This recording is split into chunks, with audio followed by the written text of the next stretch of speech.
Yay! Hey, how you doing? What's going on with my computer? My computer's acting weird. It's asking me to sign in. What is going on?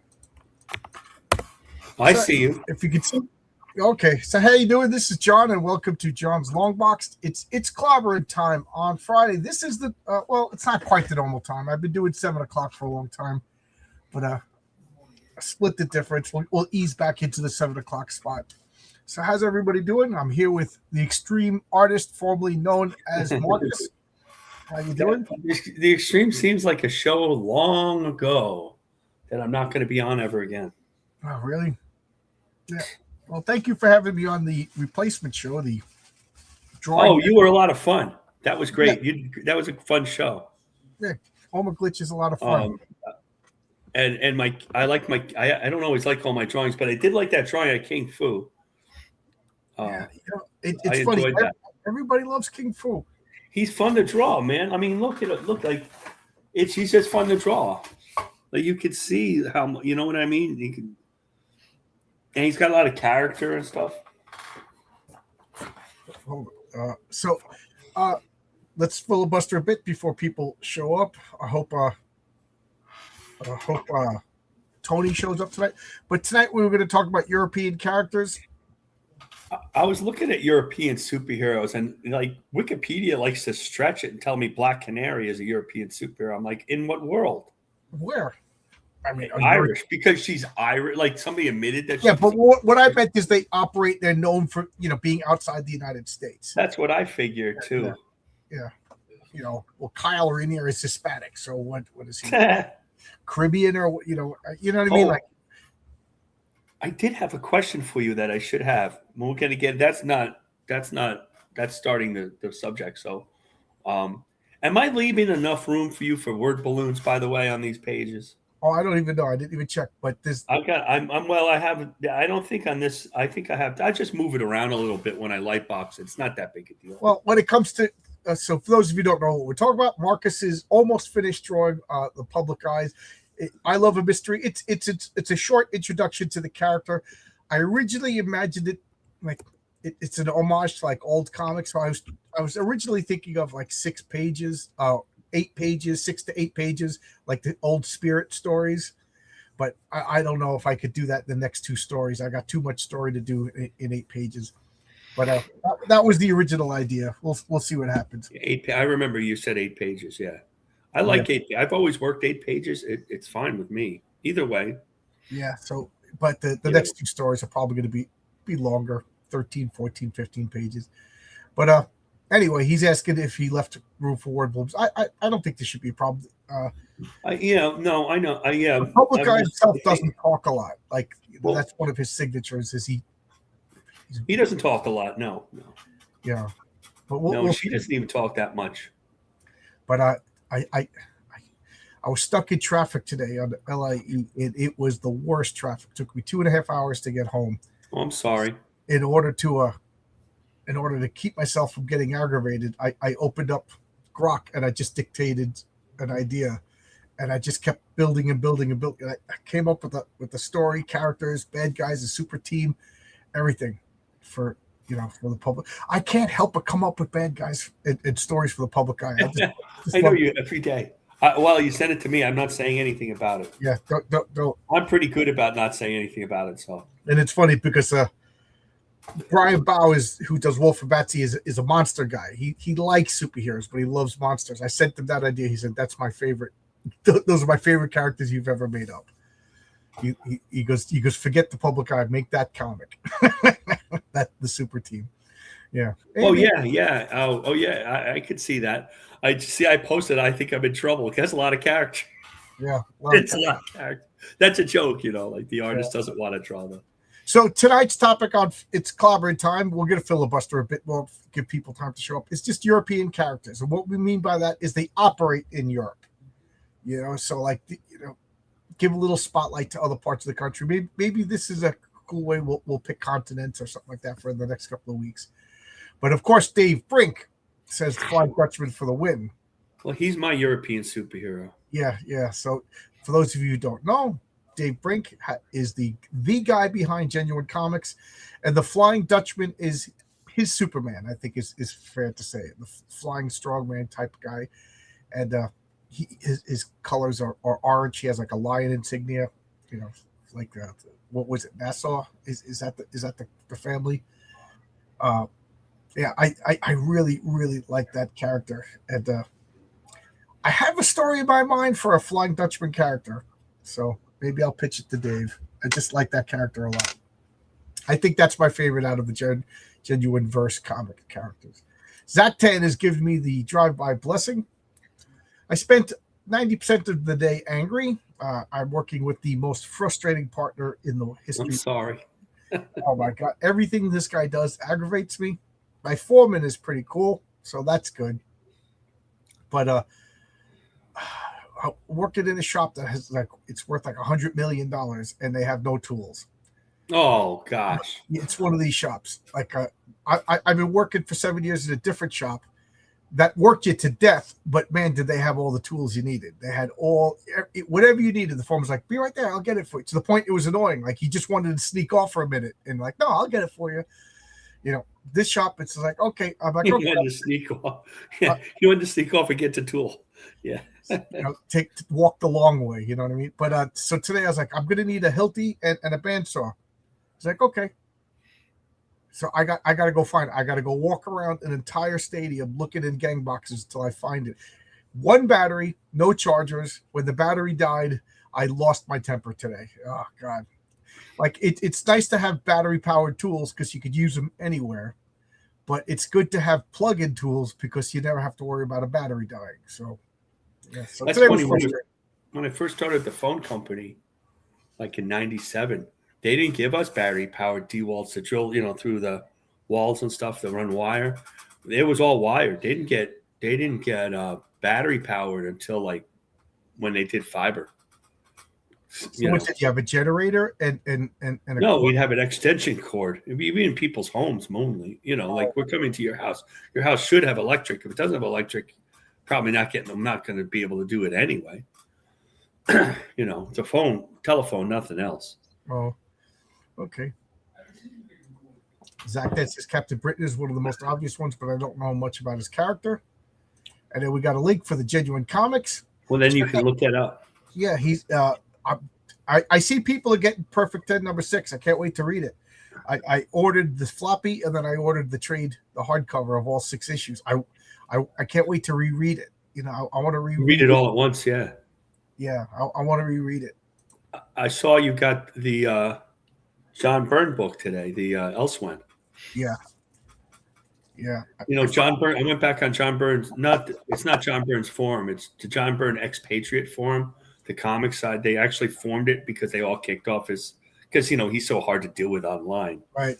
I never joined it for that reason because I was like, I don't want to get. Oh no, he'd have kicked you off in a day and a half, John. Forget about it. You couldn't debate him. You can't debate him. You just can't. Well, I probably would have just gushed. There's no way I would have fought with him. But like, I've been to the John Byrne Robotics, but I've never actually. I was on it for years, and even did drawings on it. I never ran into him, but he has so many rules that these guys, nobody really debated him badly, but it didn't take much if you violate one of his rules to get banned. So all these people have bad feelings about it. And they're like trying to when this came out page by page, they were like ripping it. And I'm like, guys, everybody, the rest of the world thinks this is awesome. You have to stop. Well, look at this. This is like the biggest selling comic book of the year. It's so bad. They're still making fun of. There's one guy in Australia, like they're so insulted by how they were treated. I'm like, you got to let it go because everybody loves this. The only people who don't like it are ones on Blue Sky who are trying to cancel him. It looks terrific. I've seen the black and white art. It's terrific. Like I was always afraid to interact with John Byrne, so I never did. I never really interacted with him. I never did. But even if you can't, like if you like John Byrne's art and you like this X-Men. It's like, well, he is a jerk, but this is great. I didn't look at it. I'm assuming it's great. I don't know if he's a jerk. I think he just doesn't suffer fools well. And though he has a forum and one of the early forums that people flock to, not really that in love with the internet. And he believes what he believes. But this is perfect timing because I'm doing. I got to get one. I'm doing the Sunday comics. So, but my policy is I don't show any. Like I'm not going to go page by page through this because it's brand new. But like maybe my last Sunday comics, I'll flip through this like I got to get one. It's out, sold out. I could get one at Barnes and Noble, but Amazon has it cheaper, and there would be no shipping. So I'll just be patient. So here we got some people watching.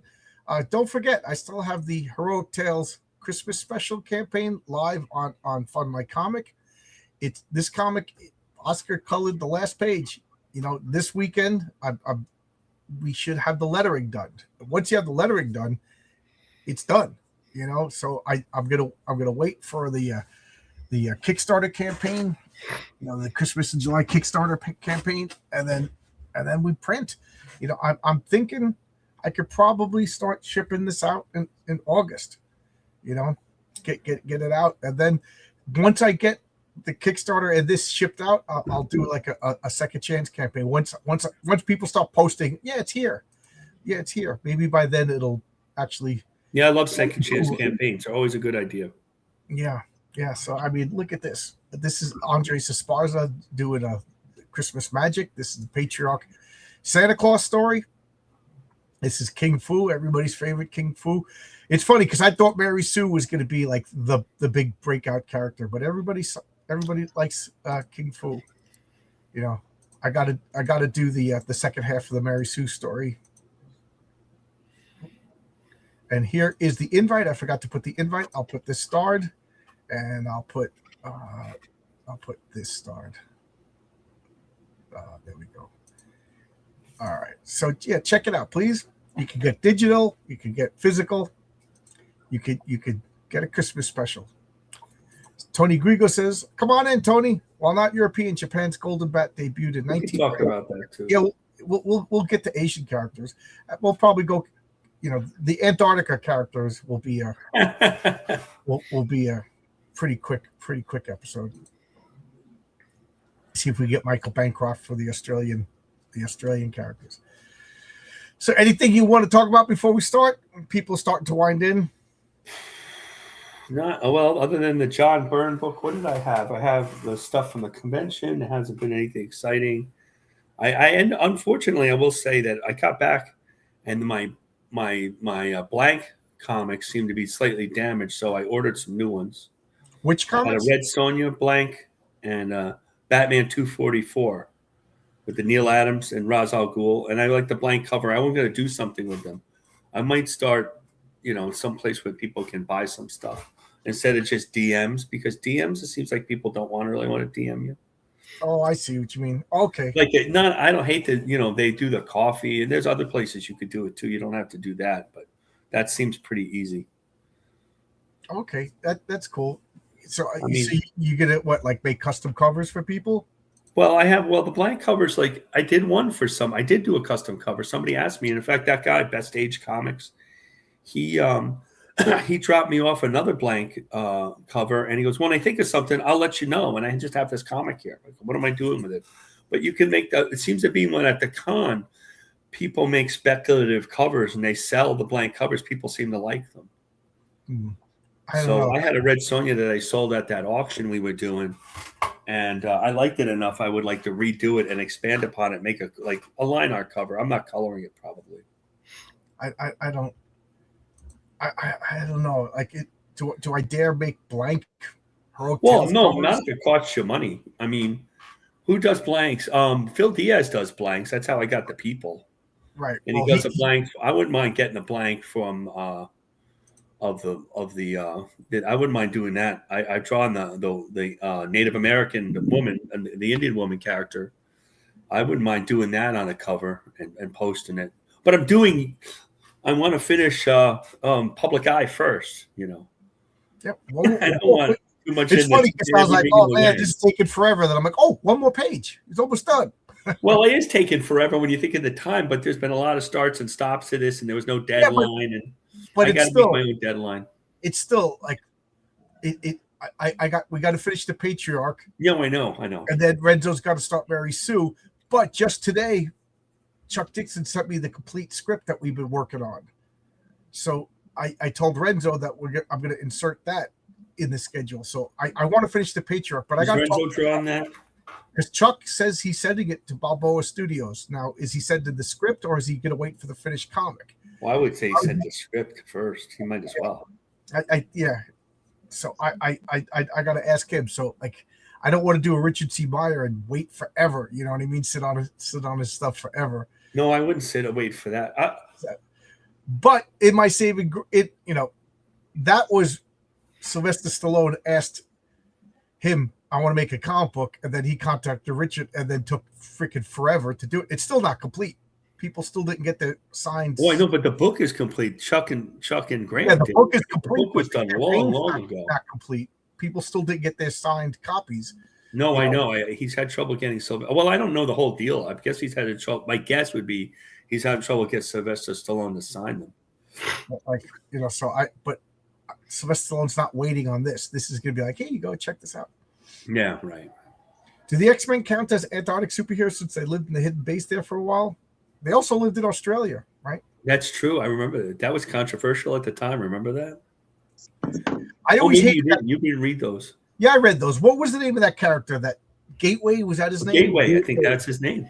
Yeah, that character was just a plot device. That was a character. Yeah, but at least his name matched his name matched. He had a good name, but he had no personality. Like as Harrison Ford said about Han Solo, I got no mommy, I got no daddy, I got no story. I think he was mute. I don't remember him talking. Right, because he was a plot device. Yeah, well, that's all right. Yeah. Hey, everybody. Hope you're having a most excellent Friday night. I am having a most excellent I don't want to be a plot device. Oh, and I'll say this, that tomorrow's Avengers Assemble will be at 10 a.m. Sunday Comics will be at 10 a.m. Oh, cool. Overtime is, they said overtime is done, but I don't see it. What happens in the construction is sometimes the GC, the contractor or the customer just drags their heels about paying. Like most shops, they get paid every 3 months. So 3 months ago, when this overtime started, they were probably like, yeah, we got to get this done. Everybody worked 5 hours a day, 10 hours on Saturdays. And all of a sudden they got a bill. They're like, holy mackerel. Yep, that's what happens. Yep. Yeah, that happens a lot. Then they cancel the overtime because my shop isn't getting paid. And it's unbelievable the amount of money that my shop has to lay out. They're laying out 3 months worth of overtime. $100 million company could go out of business if a customer drags their feet for 6 months. I've seen it happen. Shops that were doing well, all of a sudden they went down to 4 or 5 people, and just doing token jobs just to stay up, waiting for the customer to pay a back job, and then they expanded back up to like 30, 40, 50, 60 electricians again. Alex Jaco says, my favorite European superheroes are Shamrock, Captain Britain, and La Peregrine. Good choices. All of them, well, except for Captain Britain, but Shamrock and La Peregrine, if I remember correctly, they debuted in Contest of Champions, a series. Yes, I remember that. I was just talking about with RJ from the Fourth Age. That's one of their first limited series, too. So, Tony, we're not going to start talking about the characters yet. I'm just giving people a couple of seconds to wind in. How are you doing? How's everything? All right, my wife said, "Oh, you're going to go to 8 o'clock." Tony's not going to be able to show up. My wife. It's funny because she's more concerned with everybody online than I am. I guess she's more empathetic than I'll ever be. I'm like, Tony. She sounds like a cool lady. Yeah, I said I wanted a quarter gas shirt. She bought me a quarter gas shirt. So, what are your thoughts on the Heather Antos thing with John Byrne? I'm laughing. I'm laughing inside. I was telling my wife that story, and she her eyes turned glassy because she doesn't care, and but I still. But I don't know what John Byrne said, and I just have to laugh. I remember what he said. The left will constantly eat their own because for 20 years, John Byrne was a leftist progressive champion. Oh God, yes, he was. Most of the gay stuff we have in modern comics came from him. Right. Oh, yeah. Remember, he created North Star, the Marvel's first openly gay character. Don't forget Maggie Sawyer. Maggie Sawyer, right? Yeah, everyone forgets about that. For some reason, I think his theory was that they're gay people in real life, so they might as well be in his comic. And you noticed he didn't make anybody gay; he made new characters. He never in his run, if I remember right, he never said or made a big deal. He was just gay. He was gay in John Byrd's mind. He was gay. He didn't act gay. He didn't. If you weren't in on it, you didn't know. It wasn't until Marvel decided it was a good idea for them to do it. The funny thing is, I didn't get it as a kid in Alpha Flight. No, I didn't get it either. I didn't get it in Alpha Flight. But then when I went back, I'm like, it's so obvious, you know. And like Marcus said, the world didn't end. There wasn't protest. And this was the Reagan years. You know what I mean? But he made a new character, and people, okay, new character, fine. That's all we ask. You want to make whatever character, make a new character. He is not one.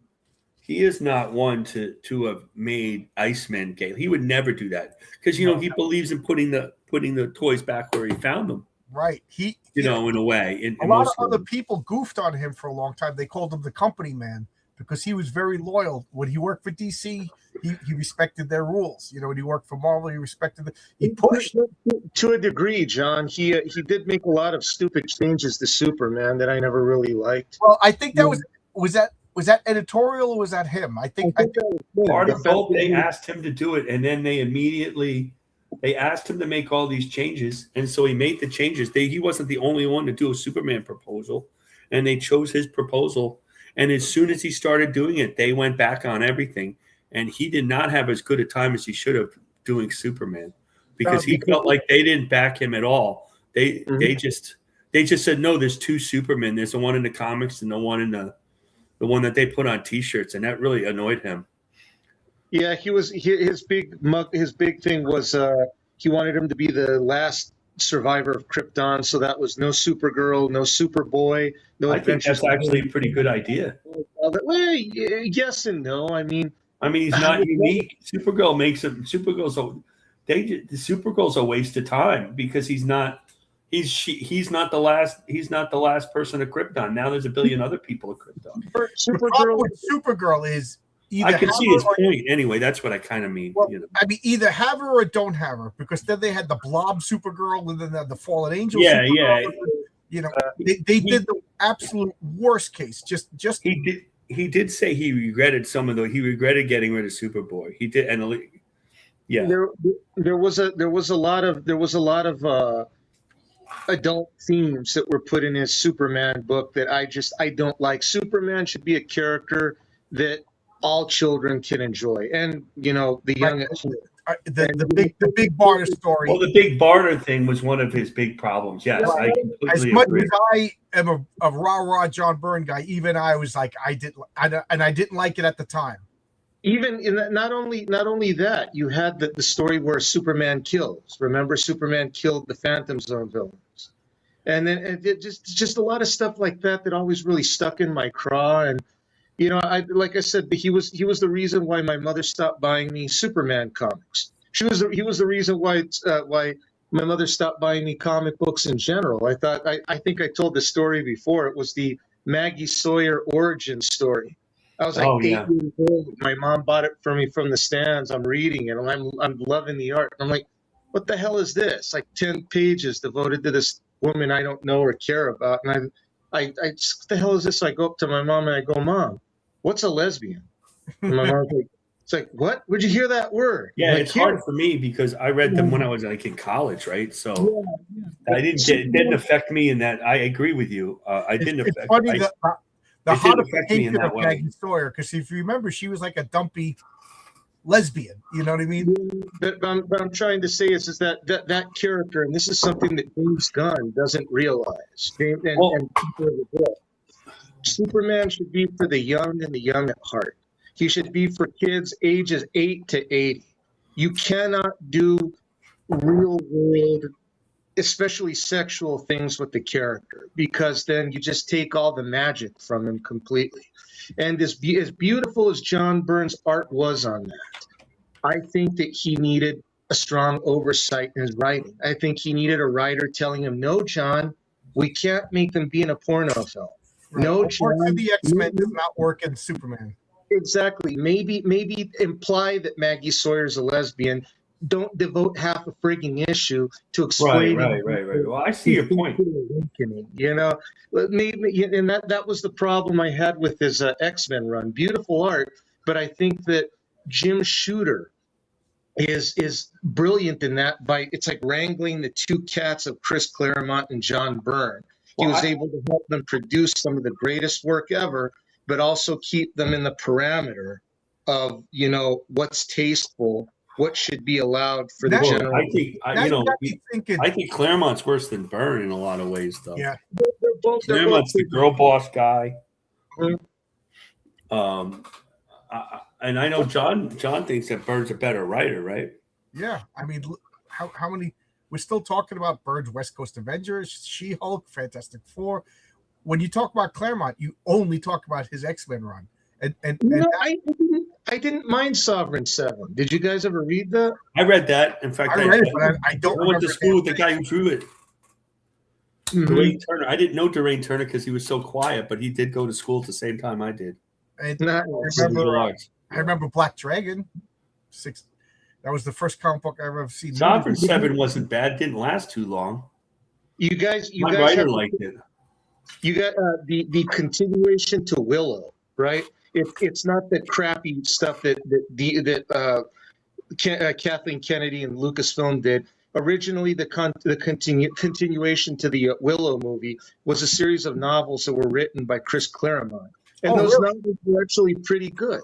They were really, really good. I wish that's what would have been adapted to the Disney Plus show. In slight defense of Claremont, he did do mainly X-Men for 17 years. I mean, and X-Men spin-offs, whether it's the New Mutants or any of them. He had a hand in all of that, But now you got me thinking, was there any like inappropriate stuff in his Fantastic Four run? Well, I don't remember.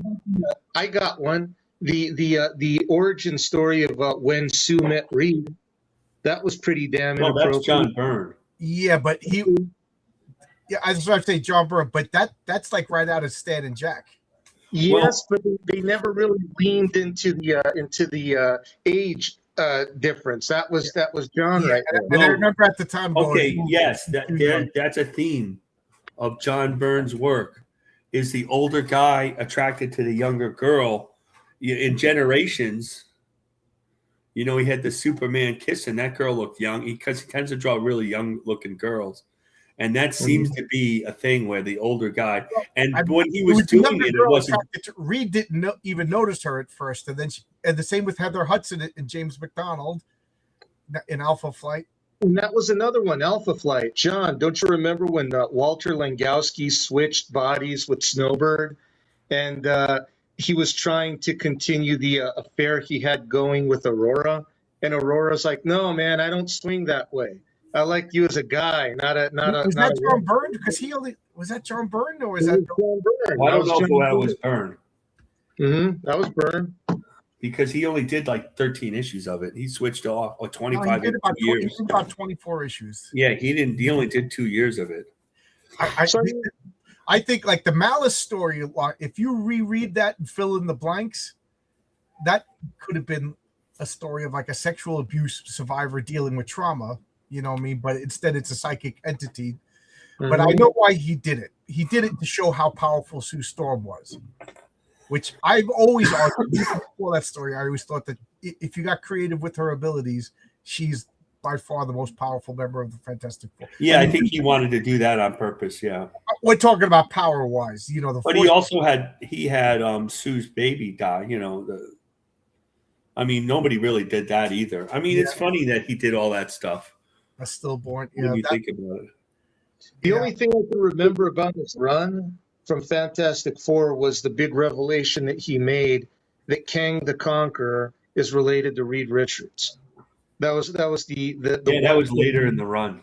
Yeah, that Nathaniel Richards was a time traveler, went everywhere, and he King the Conqueror is related to a direct relation to Reed Richards. I thought that was kind of cool. That was about all I can remember about it. That was when people were the art wasn't that great. I think he wasn't feeling well, and he started. And that's where he got. Oh, John Byrne doesn't do backgrounds because those were not his most detailed comics. I also I didn't like. There was nothing wrong with it. I just didn't like that Aunt Petunia was young and hot. Oh yes, I forgot about that. Yeah, thank you for reminding me. I I didn't, totally forgot. there's nothing inappropriate about, but I didn't like that. I wanted Aunt Petunia to be an old Jewish grandmother type that wanted to make him, dumplings and I don't know how lots of was it established that Ben Grimm was Jewish by then? Did yeah. they admit it? I mean, it was established in like a lot of mine, but we didn't really. It was always implied, but I don't think they. I think they expressly said it in the Thing #1, which had a John Byrne cover, and I think it was also drawn by. Well, he wrote that one. Yeah, I He think it wrote was the beginning of that. expressly. Yeah, but I always thought it was. He was the Gollum character. It never surprised me. By the way, the public eye is Jewish. Just so Oh my gosh. Yeah. Well, that's good. I'm half Jewish, so there you go. Well, him being Jewish is going to be a big. I already thought I spoiled it by putting Well, a then, quote from the top. but then all the Arabs are going to come after you now. All the Muslims. In one of those, I took a picture of your art and then I put a quote from the Talmud on it. I saw that. Yes, I remember now. Yeah, but him being Jewish is going to be a major part in one of the later stories. Oh, good. Yeah. My grandmother would be happy, John. Good. And then people get. I don't want to get into it, but people accuse me of anti-Semitism when they see what's going to happen to that poor character. I like beating up my characters. What happens to the characters doesn't mean you're anti-Semitic. I know. Well, tell that to Howard Chaykin's fans, right?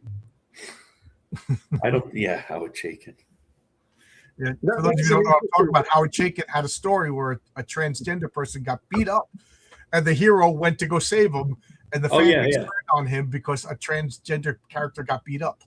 Like that's the whole point of the story. He brought more of that crap to comics than anybody. Are you kidding? He was talking about Byrne, Howard Chaykin. Well, at least it was not. It was a indie comic, an American Flag, and then Black Kiss. Forget it. But they were mainstream on the. You're forgetting about Blackhawk. He completely changed that character. Completely. Yeah. Well, that's because he hated Will Eisner. So. Really? Did he? Yes. Will. Yeah. Howard Chaykin hates Will Eisner. Ah. I didn't know that. Will Eisner's a scumbag. You know who else everybody hates? T-Bunny. How you doing? On that note. Yeah, everybody loves T-Bunny. Oh, let's finish up. I realized we meandered. You asked about this, and I started out saying that John Byrne was like a progressive icon before the word progressive was coined because he created Marvel's first openly gay character. The gates of hell didn't open. The world didn't care. This was like pretty much either during the Reagan years or right after the Reagan years, during the height of the Christian oppression. Yeah. And everybody accepted the character because it was a new, interesting character. Now, he also made Maggie Sawyer, and that's when we kind of changed the subject. But Heather Antos, for some reason, says that he's transphobic. Yeah, is that so? What did he actually say? It doesn't matter. Basically, if you're not 100% for guys being in bathrooms with girls, then you're transphobic. Right. So any kind of mediation, any kind of like backing away from the trans agenda means you're transphobic. That's how we have the left. He also said it before all this happened, early on his forum. I remember when he said that stuff. Yeah. He also said stuff like Steve Irwin was an idiot.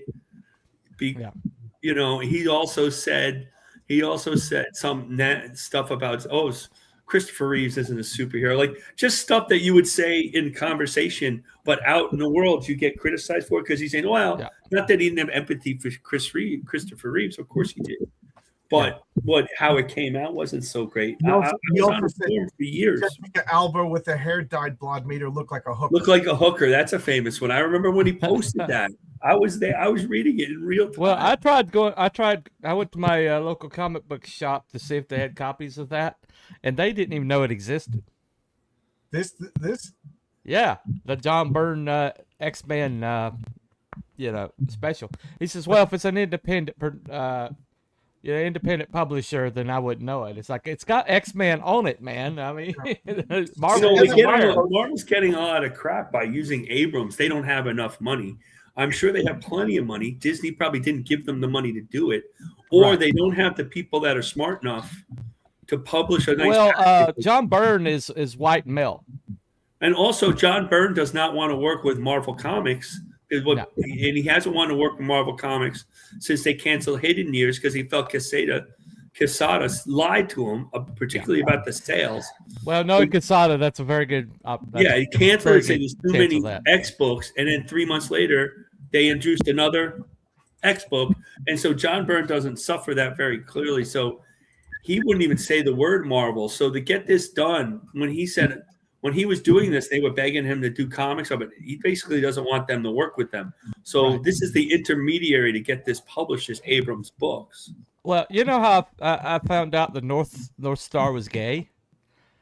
There was a book where Purple Man had a daughter. I guess they just called her Purple Girl or whatever. And she actually used her powers to make North Star kiss her. And it was seen as like a violation of him in some way, shape, or form.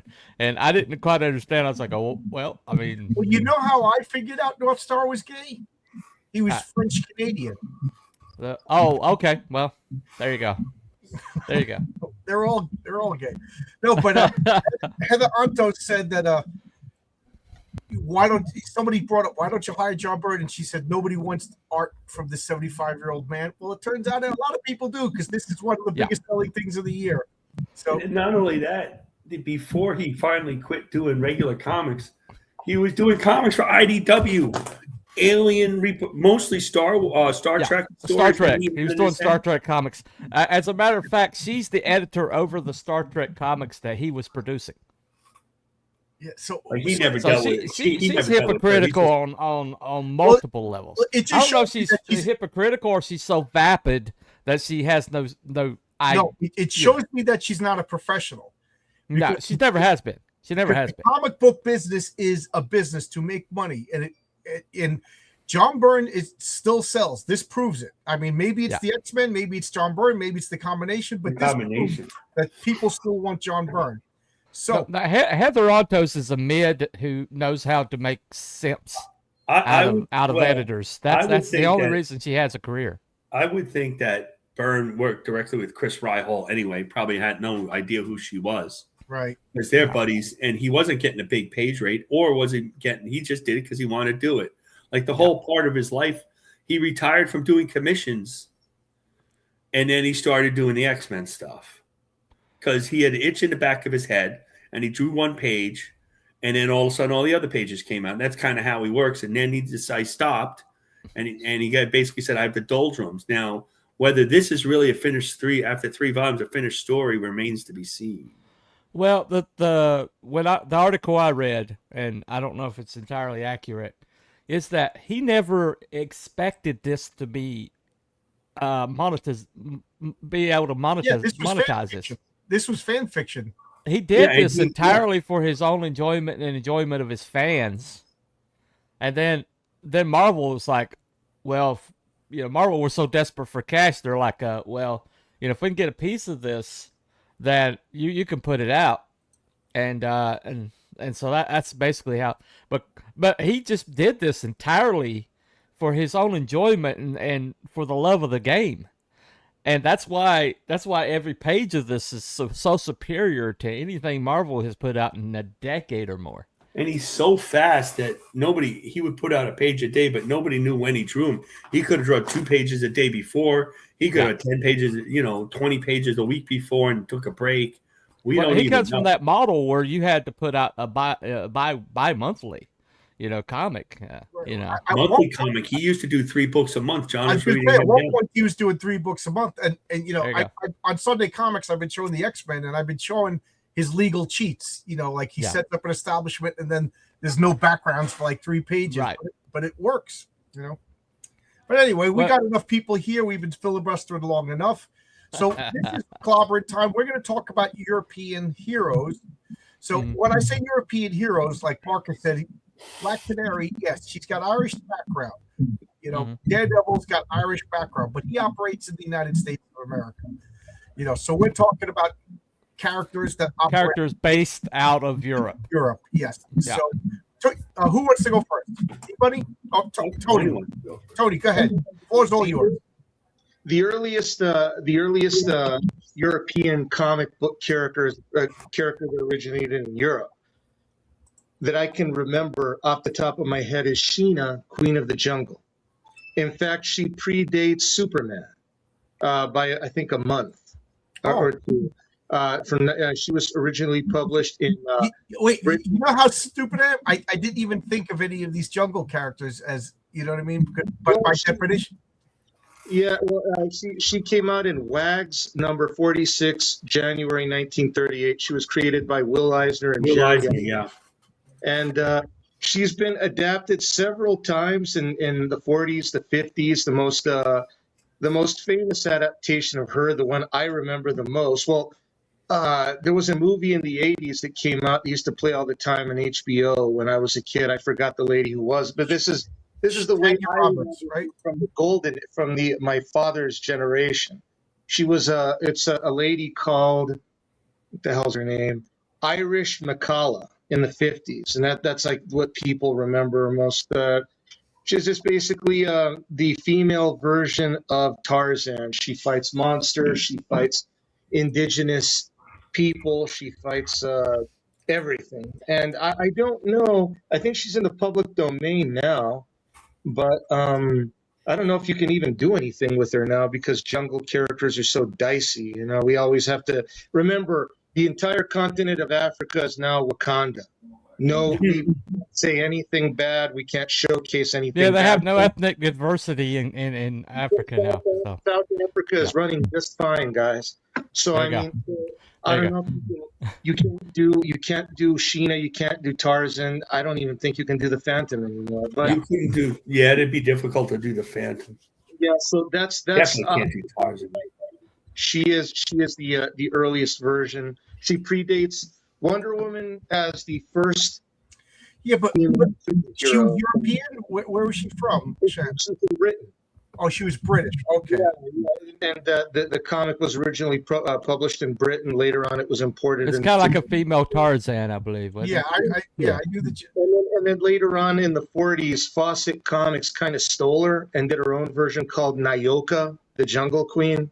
I don't know if anyone remembers that, but So I think Frank Cho did a version of her called Jungle Girl, I believe. Yep. I'm not 100%. So I mean, I don't know the legality of using this character, whether or not she is in the public domain, but probably everything for that era is in public domain. So I know that I learned about most of these characters because whatchamacallit, AC Comics, most famously known for FemForce. That guy liked his females. Well, he did them first. I remember those. Yeah. So he did a bunch of collections of all these Jungle Girl comics, and I got into it because of, like, Rula I never heard of, but Irish, that's my favorite. I don't know why. I guess I'm a sucker for. Irish McCall was she in the movies, wasn't she? Yes, she had a few movies about it. Yeah. So Tanya Roberts was the movie that I first was introduced to this character in the movie. Tanya Roberts. We used to play it on HBO all the time. And then later on, I don't know if you guys remember this, but Eclipse Comics did a bunch of reprint packages with really good, cool covers. And I remember Dave Stevens' famous cover, yeah. 4 covers of it. I remember just buying it for the covers and just staring at the damn covers all, I even had them on my wall. I love that Dave Stevens artwork, but can I go ahead with mine? Go ahead. Yeah, it's okay. All right. John Constantine. Does he? Yeah, I mean, he is British. Yeah, he operates a lot in America. Yeah, he's definitely British. He's the most British. He is very British. Yeah. I like him. He's got that Manchester attitude. He's not an anti-hero. He is a villain who does heroic things. Yeah, And I really liked this character for a long time. yeah, and he has absolutely no goodness in him that's not calculated. And I mean, even the reason why he's doing good things is to try to stay out of hell. And so, essentially, he's trying to like trick God into allowing him into heaven. And so, everything he does has has an agenda to it. And Well, he's kind of trapped because when he was a kid, he bit off one. He tried to exorcise a demon. yeah, He was a good guy, but he was a smartass, right. and he got himself into too much trouble. And then the next 20 years of his life has been him making up for that arrogance, that hubris. But I do think he generally wants to do the good thing. Yeah. But he's mercenary about it. He literally will kill his friends. Yeah. You know, for the greater good. You know. Well, I mean, he literally has no friends because he sacrificed them all for the, Right. for his own He's hide. a very so. interesting character. I got the full 300 issue run of Hellblazer. There's Mm-hmm. narrowly a bad issue. I could see it not being people's cup of tea. I'm actually surprised you like it, T-Bunny. I'm really surprised. Well, I'm fascinated with the character who's like the problem with anti-heroes is they pretend to be something they're not, and John Constantine knows he's a bad guy, knows that at his very did you read core. the end? Huh? What's that? Did you read the ending? I did not. Okay, I did not read the the ending last of it. 20 issues or so, he was an older man in his 50s. Yeah. They drew him a little chubbier. He was growing a beard, and he met a young woman, and he wanted to settle down and be good. And then, of course, his enemies went after the girl, and he moved heaven and earth to save her at his own expense, and then just lived happily ever after. Which is why I get so mad at the DC 52 version where he's just like a moral bisexual. Yeah, right. You know, this was the guy who settled down with the wife and wanted to have kids. Finally, after exercising his demons, you know. Yeah, they made him a bisexual on TV too. Right. Well, I guess the last issues I saw, he was still pretty much a bad guy. Yeah. Well, if you read 200 to be a good guy. issues, he was a bad guy. Yeah. Yeah. Well, I just love well written characters, and I didn't mind the amorality of him because it was an honest amorality. He just knew that, I'm not the good guy. I'm just trying to. Well, plus, that's the way he was created. It's not like they took Nightcrawler and well, he's trying to game the system, the immortal system. Trying to trick heaven and earth to get his way into heaven. And so this is a guy who's just basically everything was it's like even when you think he's doing a good thing, it turns out to be rotten at his core, and I just appreciated that kind of like writing, that multi-level writing, with him. And when he wanted to, when he was motivated, there's very few people scarier than him because he was willing to go as far as he had to go. And he was really willing to break any law that he had to break. His series was like all the British Edge guys that you don't particularly like. No, I mean, and that's why it surprises me that I like Constantine, because I despise all of that British invasion. I mean, every damn one of them, mostly. But that particular character has a soft. I have a soft spot for him. So, the television series was really good. Yeah, I remember setting up. This is how old it was. What was that? That device that recorded things, but it wasn't a DVD. Yeah, but I recorded it and still never watched it, and then we got rid of it. You need to. It's really good. Ryan, I can't remember his first name, but his last name was Ryan. Casting. He's perfect. He's perfect, Constantine. So, Marcus, do you have a character? I guess we'll all do one character. Well, first you guys made me think of a character that is actually born in Ireland. And Marvel said 1972, Shanna the She-Devil, who did most of her short comics, which wasn't really that bad in the 70s in Africa, and then resurfaced as Kazar's second in that run with Brent Anderson and Bruce Jones. But she was Irish officially, not born in America. But it's the hardest thing is to find people that didn't deal like this. the Scarlet Witch and Quicksilver, who spent most of their lives before the Brotherhood of Evil Moons in Europe, in Eastern Europe, more than likely. The Maximoffs, although Magneto ended up to be their parents. They thought that they were gypsies for a long time. I don't know, gypsy a bad word, or is there another word for gypsy? Not on this channel. That's what they're trying to push. Or and they played up like the European angle when they were in the Avengers, like they were kind of clueless to it. It's not as obvious as it would be today. They were kind of out of there. Like she didn't date anybody, you know. She just was the superhero. They didn't go out too much until way later, you know. There we go.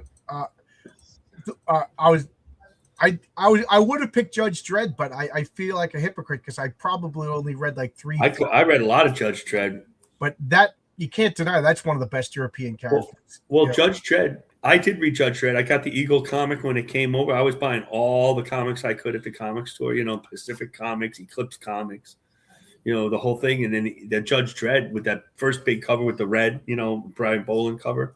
And what Judge Dredd really was the English writers' take on what American superheroes and Americans are like. It's a complete parody, which is why it was great. You know, living in the mega cities, Mega City 1, Mega City 2. You know, Tony. I had cousins that lived there, and they would always send me little care packages full of progs, like progs that they had already. That's what they called them, programs. The paper comics, right? Yeah.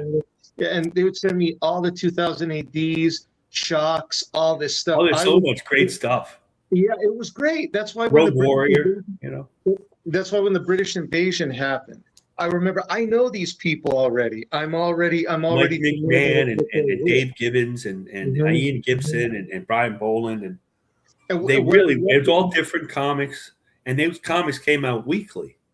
Yes, and so much like the way John is doing, or Pete Samedi having several people working on it at once. These people were slow artists, but they were working on these stories all at the same time. What I loved about the judges was how stereotypical they were.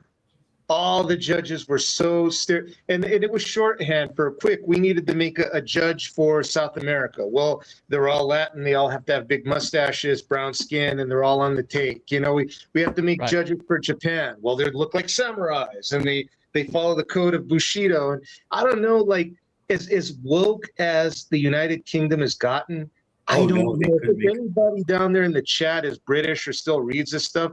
Is Judge Dredd woke now? Is 2000 AD woke? Everything's woke over there now. Yeah, everything. But that was their take on what American they just thought American superheroes were complete fascists because the British writers don't understand superheroes. Is the British biggest superhero character is based on America? You know what I mean? Yeah. They, you know, that's why eventually, like Alan Moore and Watchmen and all that great stuff, Miracle Man or Marvel Man, all that great stuff is because they really don't. It's a much more nihilistic country even before all the mess that's happening now, and they don't really believe in like that American John Wayne superhero that's coming to save the day. Go up by your bootstraps. If somebody's coming to save the day, why are they doing it? What's their deep, darkest? Part of it is like not having any real free speech. You know, I think all the people with individualistic tendencies left and came to America. Like or they sent them all to Australia. They were the criminals.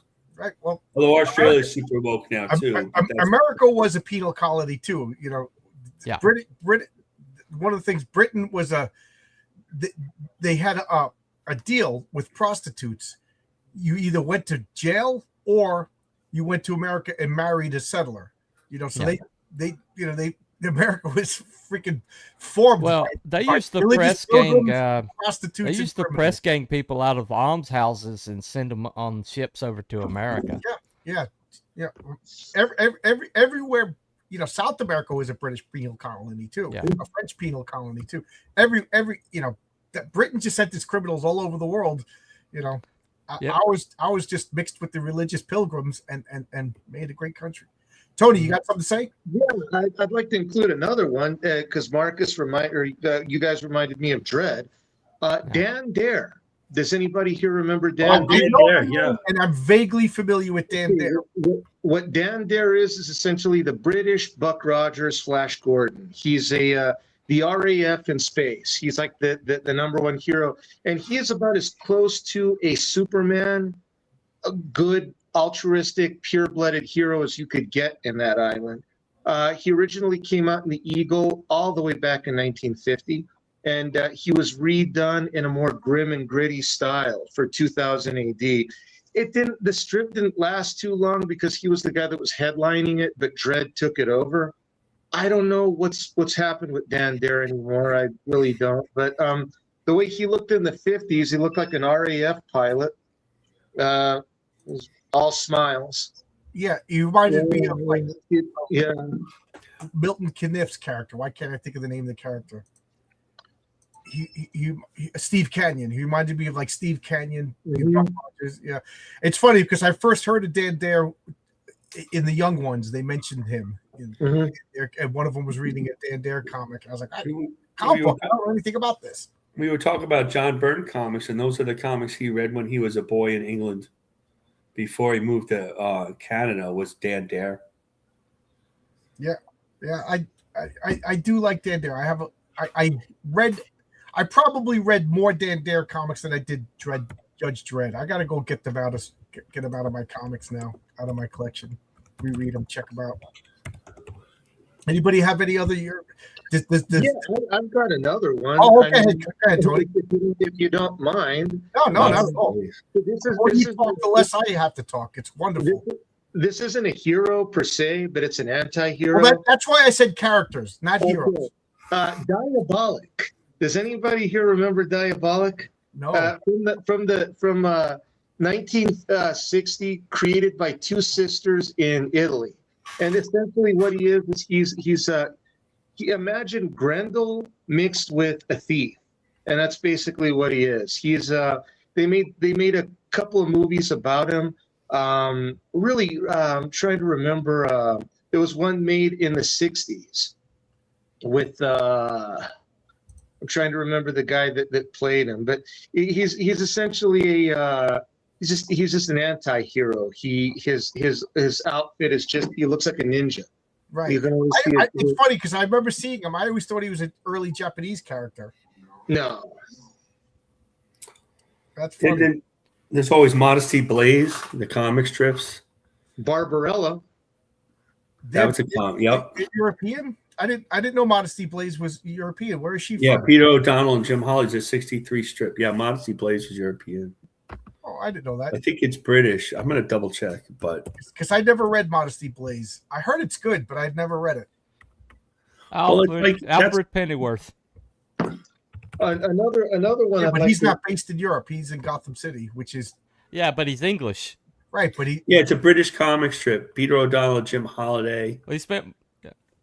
Go ahead, Okay. sorry. All right. I'll find somebody different. Yeah, Alfred doesn't count because he's known for working in Gotham City. Okay. All right. So, Modesty Blaze, written by Peter O'Donnell. I don't know if it's still going. It's not quite going on syndicated. End date 2002. I take a sip of my coffee with my mustache too long. Now it acts like a sponge to be gross to everybody. Herrenberg, one of the earlier people to ever come on my channel, he brings up what's her name? Crimson Fox from the Justice League Europe. And I'm going to say something that's going to get Herrenberg mad. I hate that character. I hate that. Did you really? It's the worst costume ever made. I like that. And I can't get past the bad costume. Like, how do they make that big, stupid, I don't know what it is on her head. Sometimes it just looks like a microphone. How do they mess up a character that's supposed to? She's French. She's a fox. She's sexy. And then they put this. She drew her well. Yeah, she had a great body, but that costume was just awful. Like you could look at any other female character, had a better costume. Can I redeem myself then? Oh, you didn't do anything wrong. You didn't do anything wrong. Doctor Doom. Dr. Doom. Latveria is in Europe. Right. He's based in, he's probably, you can talk, but in my opinion, he's the greatest supervillain of all time. Yeah. Yeah, Well, I think you're right. I agree. because Well, he goes from technical oh, skill to magic, and he's the only real villain that really does that because he can go toe to toe with Tony Stark in the technical side of things, but then at the same time he can take on Doctor Doom on the magical side of things, and he's smart enough to hold off on Reed Richards and be a rival to him. So we're talking about maybe the ultimate supervillain in the whole entire Marvel universe. So Yeah, I always say this: if you're gonna put Doctor Doom in a movie, if you're not overacting, you're not doing it right. there you go. Yeah. There you go. There's no room for you got to be acting like a Rudy Valentino in a silent movie. You got to be operatic. You got to be dramatic. Yeah. You know. Yeah. And it drives me nuts that I try not to see any clips from Doomsday, but if you're on the internet, you've been seeing these clips. Every one of the clips has Robert Downey Jr. without a mask. Yeah. Because he's basically based on the Phantom of the Opera. He should in some way. Dr. Doom does not take off the mask. He's the only character. They could have had it unknown. They could have hired a guy for $12,000. It didn't need to be Robert Downey Jr. Just put a mask on the freak. Like V for Vendetta. Yeah, I got to give Hugo Weaving credit. Hugo Weaving would have been an awesome Dr. Doom. Or Keith Urban, he got to give him credit. Yeah. He didn't take off the mask. If you he was he did play the Red Skull, Hugo Weaving. So there's that. Yeah. I give him credit. And he never took off his mask when he was Elrond either. I love Modesty Blaze and Barbarella. I didn't know Barbarella was European. Barbarella's a European graphic novel. Future is its own thing, right? Belgium. And Valentina Alablanc, Yoko. Talk about a name that's been ruined. Yoko, Snow, Jodel, and Pravda the Survivor. All European Good Girl comics. Yeah, Herwenberg, send me some information about these characters. Most of them I didn't even know. Tony? Tex Willer. Yep. Tex. 1948. That's the Western, the Italian Western, right? Right. Oh yeah, that's a big Chuck Dixon thing. That was going to be the thumbnail for this, but I kept spelling it wrong, and I kept getting the wrong image. Joe Kubert did a run of that. Yeah, the biggest influence that he did was Mobius for Blueberry. Another good one I would recommend people pick up. His Blueberry run is fantastic. Yeah, but Blueberry's in Blueberry, the Southwest. Yeah, the creator is European, but Blueberry and Tex Willer is based in the United States. I just realized he doesn't count. And the funny thing is I was going to include him as the thumbnail, and then I realized that he doesn't count. That's funny because he's an Italian comic book created by Italians, but it's the American West. Yeah, but it is a great comic. The art is spectacular, and it's the European model. It doesn't come out too often, but when it does, it's fabulous. Well, that's the thing about comics that you're doing and that you're fighting with, or in the middle of, and T-Bunny doing a crowdfunding comic. Is it going to be trying to get the comic out, like you're getting several out a year, maybe? Or is it going to be the European model? The American consumer doesn't like the European model so much. The Bombay Desame. Yeah, and I don't mean about lateness. I'm like just the fact that you're working so hard that a special comic's coming out, whether it's 60 pages, whatever, once a year, and you're going to wait because it's going to be like text or something, And they don't like to wait. It's going to be a masterwork. It's going to be a masterpiece. Right. Well, that is a masterpiece, that comic. But yeah. Here's another one we're going through that I think John might know. Maybe Luther Arkwright by Brian. Yeah, that one's very European. I remember people telling me I should get it, and I finally got like a 6-issue series or a 12-issue series, and I remember reading it, and I'm like, this is so European. Yes, there's no other way to describe it. It's like if you ever read Captain Canuck, the first 6 by George Friedman, it's got like a different feel. Like it doesn't feel American, and that's the way I felt about Luther Arkwright. That could only be a British comic, just like Mobius. Is that? Yeah, I guess it's French is the only way to describe that. Yeah, what Brian Talbot did was he essentially ripped off Jerry Cornelius from Michael Moorcock, but he expanded upon that that character. The Cat Claw by Braz reprint. Oh, I don't know that one. Serbia Cat Claw. Gotta check that. Well, we mentioned him. Let's go ahead and get V. V for Vendetta. Oh yeah. He's obviously English. He's Yep. Yeah, I already mentioned him, and then we didn't. Not that I'm pushing Alan Moore. I mean, I'm kind of going back on my whole British invasion hatred, but V has become more and more prescient as we've gone, especially in England right now. Except that Alan Moore got two things wrong with that comic. That there was coming from the right wing was going to take over the government. So and that the people would actually fight it. And the people would actually fight back. Yeah. Who knows? They may be. They're showing signs. I mean, Keir Starmer had to step down. So.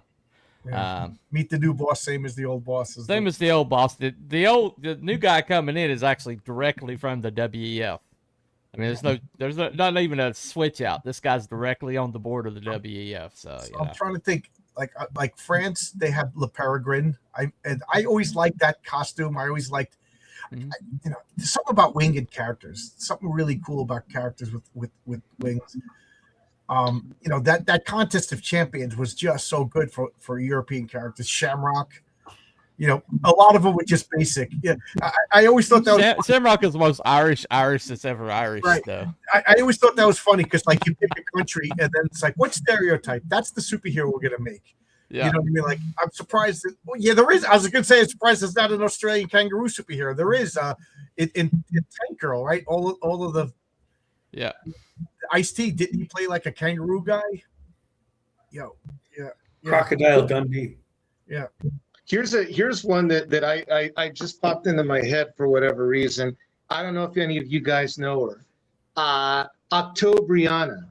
Oh yeah, sure. You remember? I actually have the Russian hero. Yeah, because comic hero. But yeah, she came out in 1971, and remember, this was the height of the so I mean you couldn't sell her in the it was all. No, they were taking a chance making Octobriana. That's the whole legend isn't the legend where they couldn't make this comic and they made it on the underground. These are all like people fighting the Soviet Union and everything, and it was complete.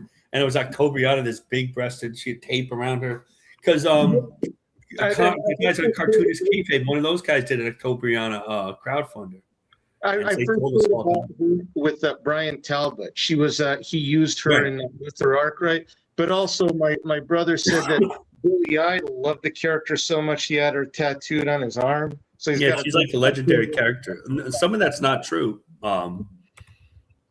But the legend of her, but yeah, I heard that a lot of it was a hoax that they it was. Yeah, but I ended up getting some of those, so I didn't read them yet because I think I'm missing one of the. I think there was like the Russian Octobriana Russian Underground. This big sexy chick with big hair and big boobs. With the big red skin on her forehead. All I got to say is Herrenberg, you're gonna like one of my characters coming up pretty soon. I got two characters that you're gonna like specifically, Herrenberg. So back my comics so I can get to them. Hey, RJ Williams is here. Check out Call Sign Orion. Check that out, RJ Williams. This is the third RJ. RJ number 1 is RJ from the Fourth Age. RJ number 2 is RJ from Critical Blast, and this is RJ 3. How you doing? A lot of RJs here. So V for Vendetta is a great choice. Came out in Warrior Magazine in the early 80s. Warrior Magazine, nobody knows how important Warrior Magazine is to modern day popular culture, because not only was that the biggest thing that Alan Moore got on before he exploded, but that's the debut of Marvel Man and V for Vendetta. And V for Vendetta is one of those weird things. I enjoyed the movie more than I enjoyed the book. Yeah, I did too. The book is very much. It's got a lot of. The book is full of diatribe and just Alan Moore just vomiting all of his politics onto the page. So. Exactly. It's very dense. It's I very remember thinking V for Vendetta was interesting, but it wasn't one of my favorite. I only read it once. Yeah. Well, the movie, movie basically took the premise of V for Vendetta and took the origin backstory and the character, the point of view character, Evie, and then just kind of like washed all the politics out of it and just did a straight up and down story with those elements and which is what Alan Moore should have done in the first place, but because he had all the ingredients were great. But, I mean, except for the whole right-wing government thing, which was stupid. For a while, I couldn't stand that character because of Antifa. All the stupid masks everywhere. It'd be the stupid. You mean Anonymous, don't you? It's Anonymous, sorry. Yeah. And no one could figure out why he picked Guy Fawkes. They just liked the smiling face. They didn't really. They didn't know the history of it. Guy Fawkes wanted to install a Christian theocracy. You know what I mean? Yeah. Uh-huh. He tried to blow up Parliament. Mm-hmm. The guy was the original Chad. I mean, come on. I already liked the guy. You didn't have to sell him to me. Exactly. That's good. I like that. That's funny. Well, I guess we could go with all of Excalibur, basically. Yep. I was going to talk about Captain Britain, but go ahead, T Buddy. Well, Excalibur was was British, like the British X-Men. It was an X title. Was considered an X title. I mean, Excalibur. E. Big X, Do the Beatles count? They're comic book characters. There you go. But it had basically some really incredible characters like Nightcrawler was with Excalibur for a while. It was a very good addition. You had Megan, you had Captain Britain, you had Rachel Summers was part of Excalibur for a little while. My friend Norm really loved Rachel Summers. He hated what they did with that character, but she was an incredible character. I just thought Megan was a cool character. Megan's definitely cool. Megan, yeah. But you had the great Alan Davis. I mean, like Claremont, but look at the artists that illustrated his characters: Cochran, Byrne, Paul Smith, Mark Silvestri, John Romita, 3000, yeah. Junior, Alan Davis, Barry Windsor Smith. He never had a bad artist. Like they would have been filling or not, it might be a little off. Excalibur was kind of like the minor leagues for the X titles. They would send people over there they thought were talented, and they wanted to see if they could handle it. And then the ones that were the best, they brought over to the X-Men main title. And so it was kind of like the farm team for the main X-Men books, and that's why some of them are just really incredible because you're getting these guys like at the first thing that they've ever done in the industry. Where they're trying their best. Yeah, where they're trying to make it up. I remember when I went to Albuquerque, and I didn't really know too many people, and I went to this guy's house, that I went to classes with, and he lived in a house with like 6 other guys, and they just happened to have Excalibur comics just sitting out. And this was years later, and we just I forgot how good they were, and we just like bonded over these comics, and they all said the same thing. I don't particularly like comics, but there's something about this one. And I remember at the time, I always thought Excalibur had like a British sensibility to it. Like it had like a Doctor Who kind of vibe. It did. They brought a lot of people over from the like the Judge Dredd people. They would bring them over to get them their like a foothold in American comics. Almost like Claremont he was able to be funny and goofy, and they could go into different dimensions, and there'd be 800 Captain Britons of different shapes and sizes and costumes, and they would do something different. Alan Davis wrote some of them later, and they were able to do goofy British type of thing and British humor as opposed to the X-Men, because by that time you had to do the X-Men. Wasn't one of the characters Roma, and she was like in charge of the multiverse or something like that? Yeah, I always thought that she was basically Marvel's version of a Time Lord. Yeah, when they went to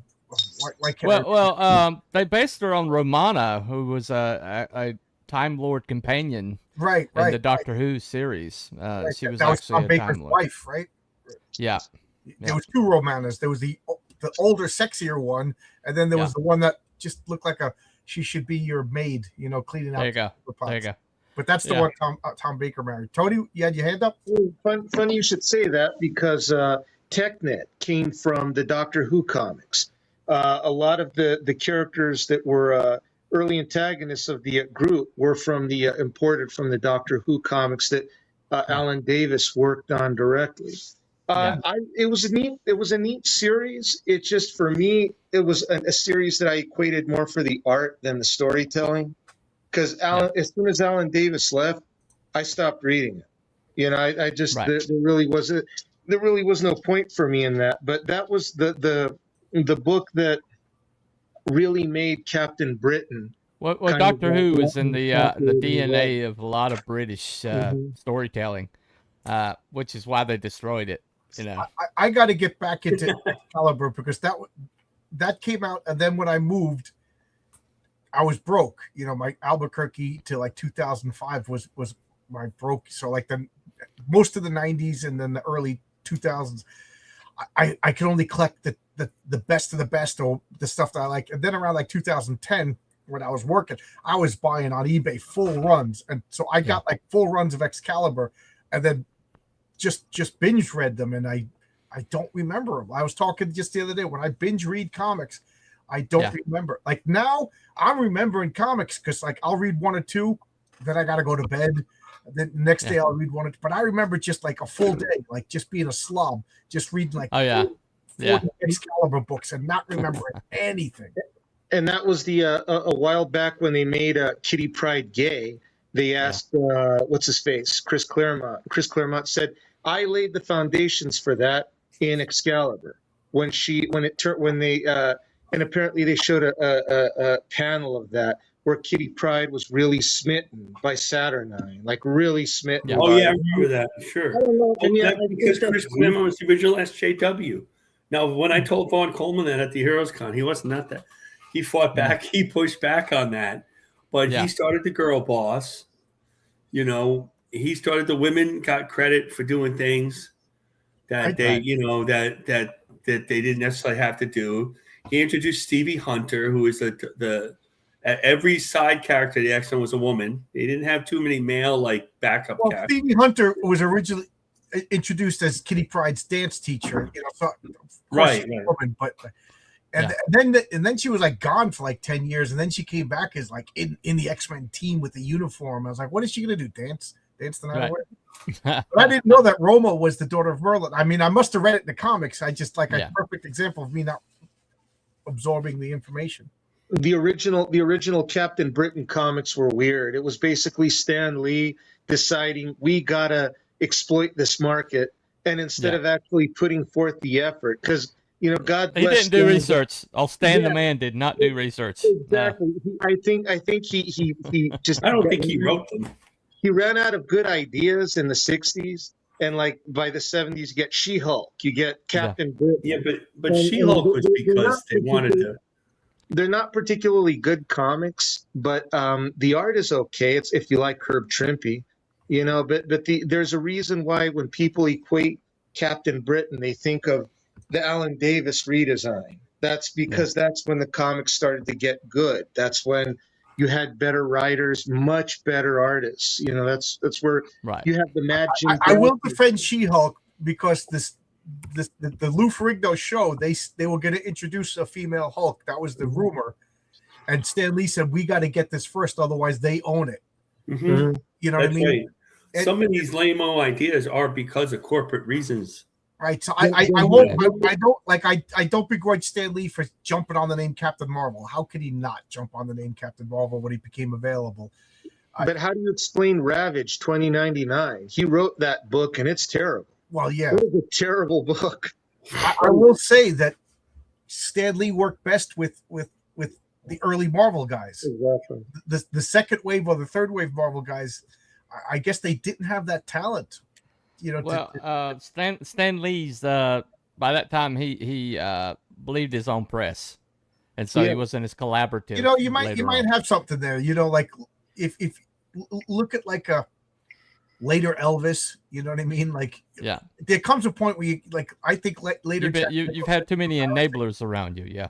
Yeah, like George Lucas, who was going to tell him that the sequels needed to be edited? You know. Well, that's why. What's his name?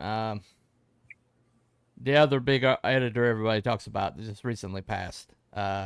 Jim Shooter. Jim Shooter.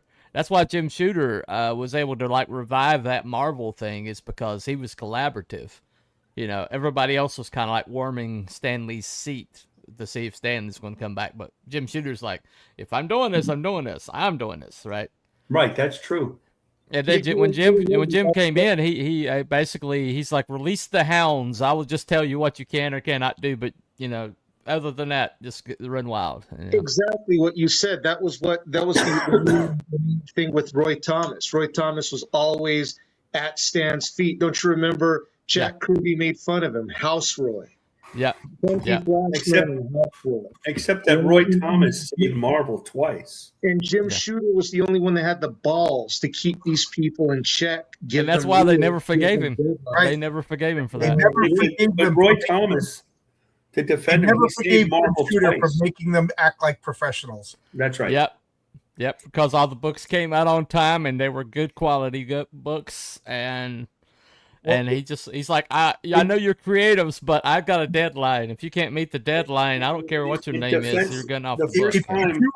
If you read Megaton Man, one of the early villains was the Company Man, and it was making fun of John Byrne. Yeah. We were talking about John Byrne earlier, and I remember as a kid, I really was starting to get into the New Universe. That's just such a weird thing. But I remember as a kid being so turned off by the issue where John Byrne destroyed Pittsburgh. I was like, and when I grew up, when I got older, I found out why he did that. And then now that you know why he did that, it's the most pettiest, shittiest thing you could do. Yeah. I mean, right there, he went several inches below in my estimation. Right. I mean, he's a brilliant artist, but personally, I think he's kind of a shitty individual.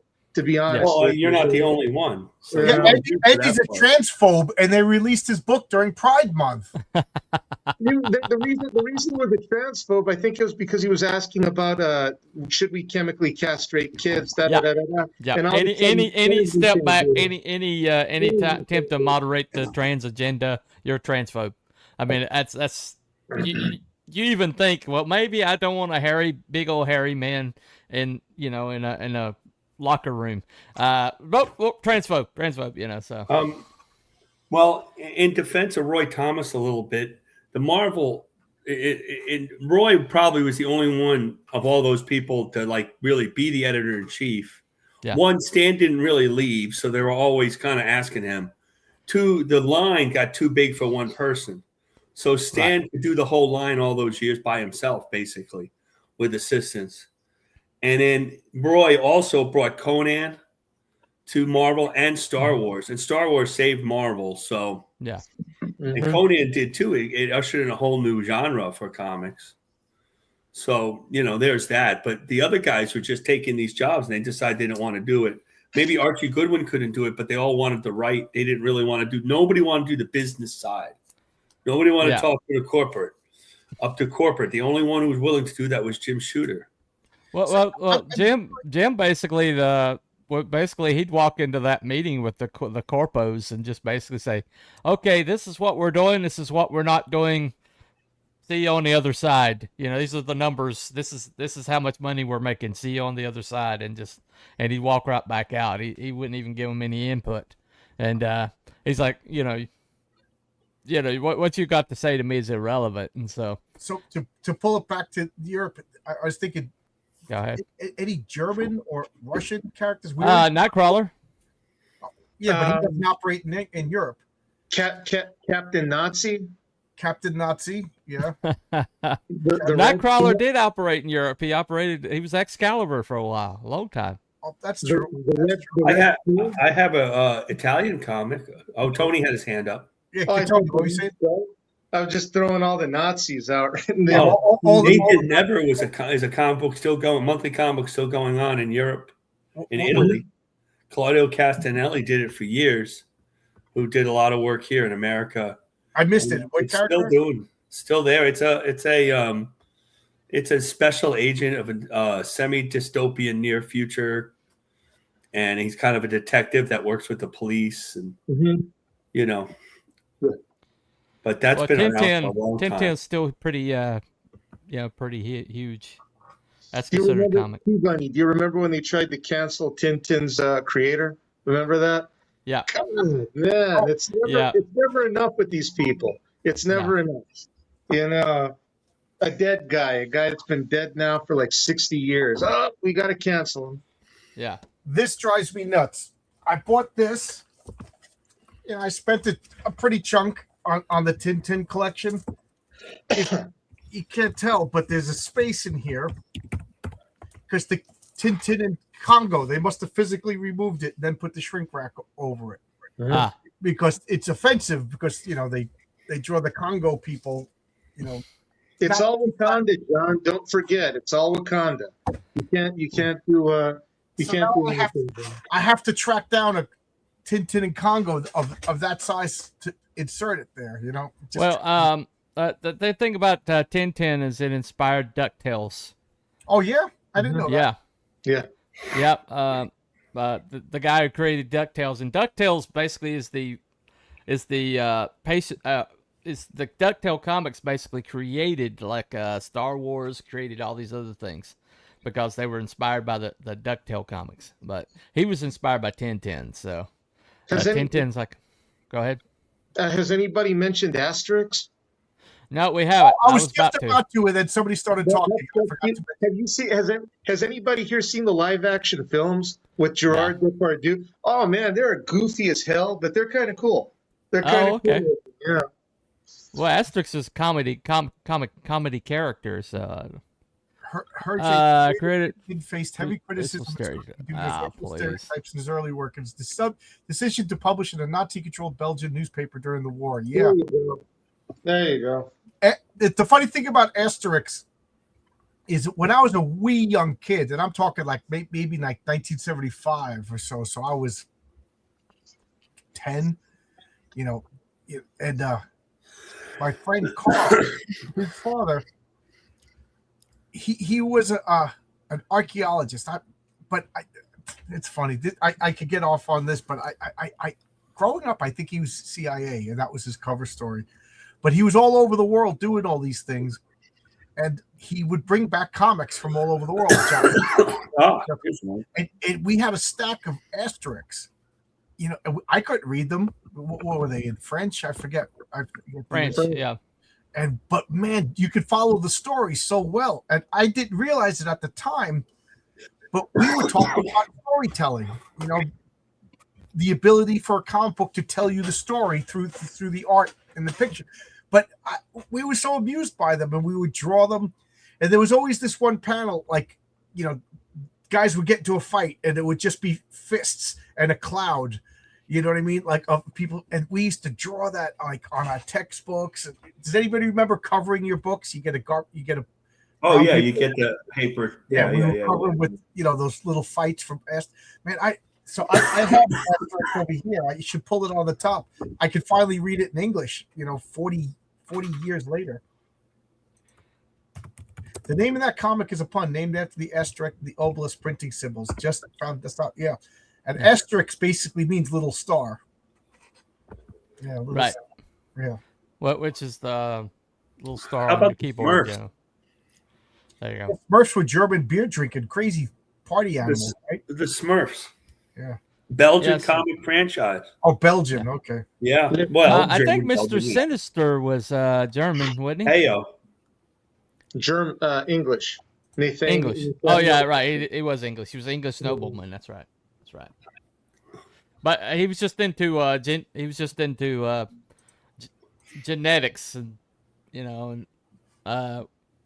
calling the bloodlines. So that's why I think German when I think. So was most of the world until the Nazis made it not popular. I mean, yeah, Margaret Sanger did too. So there you go.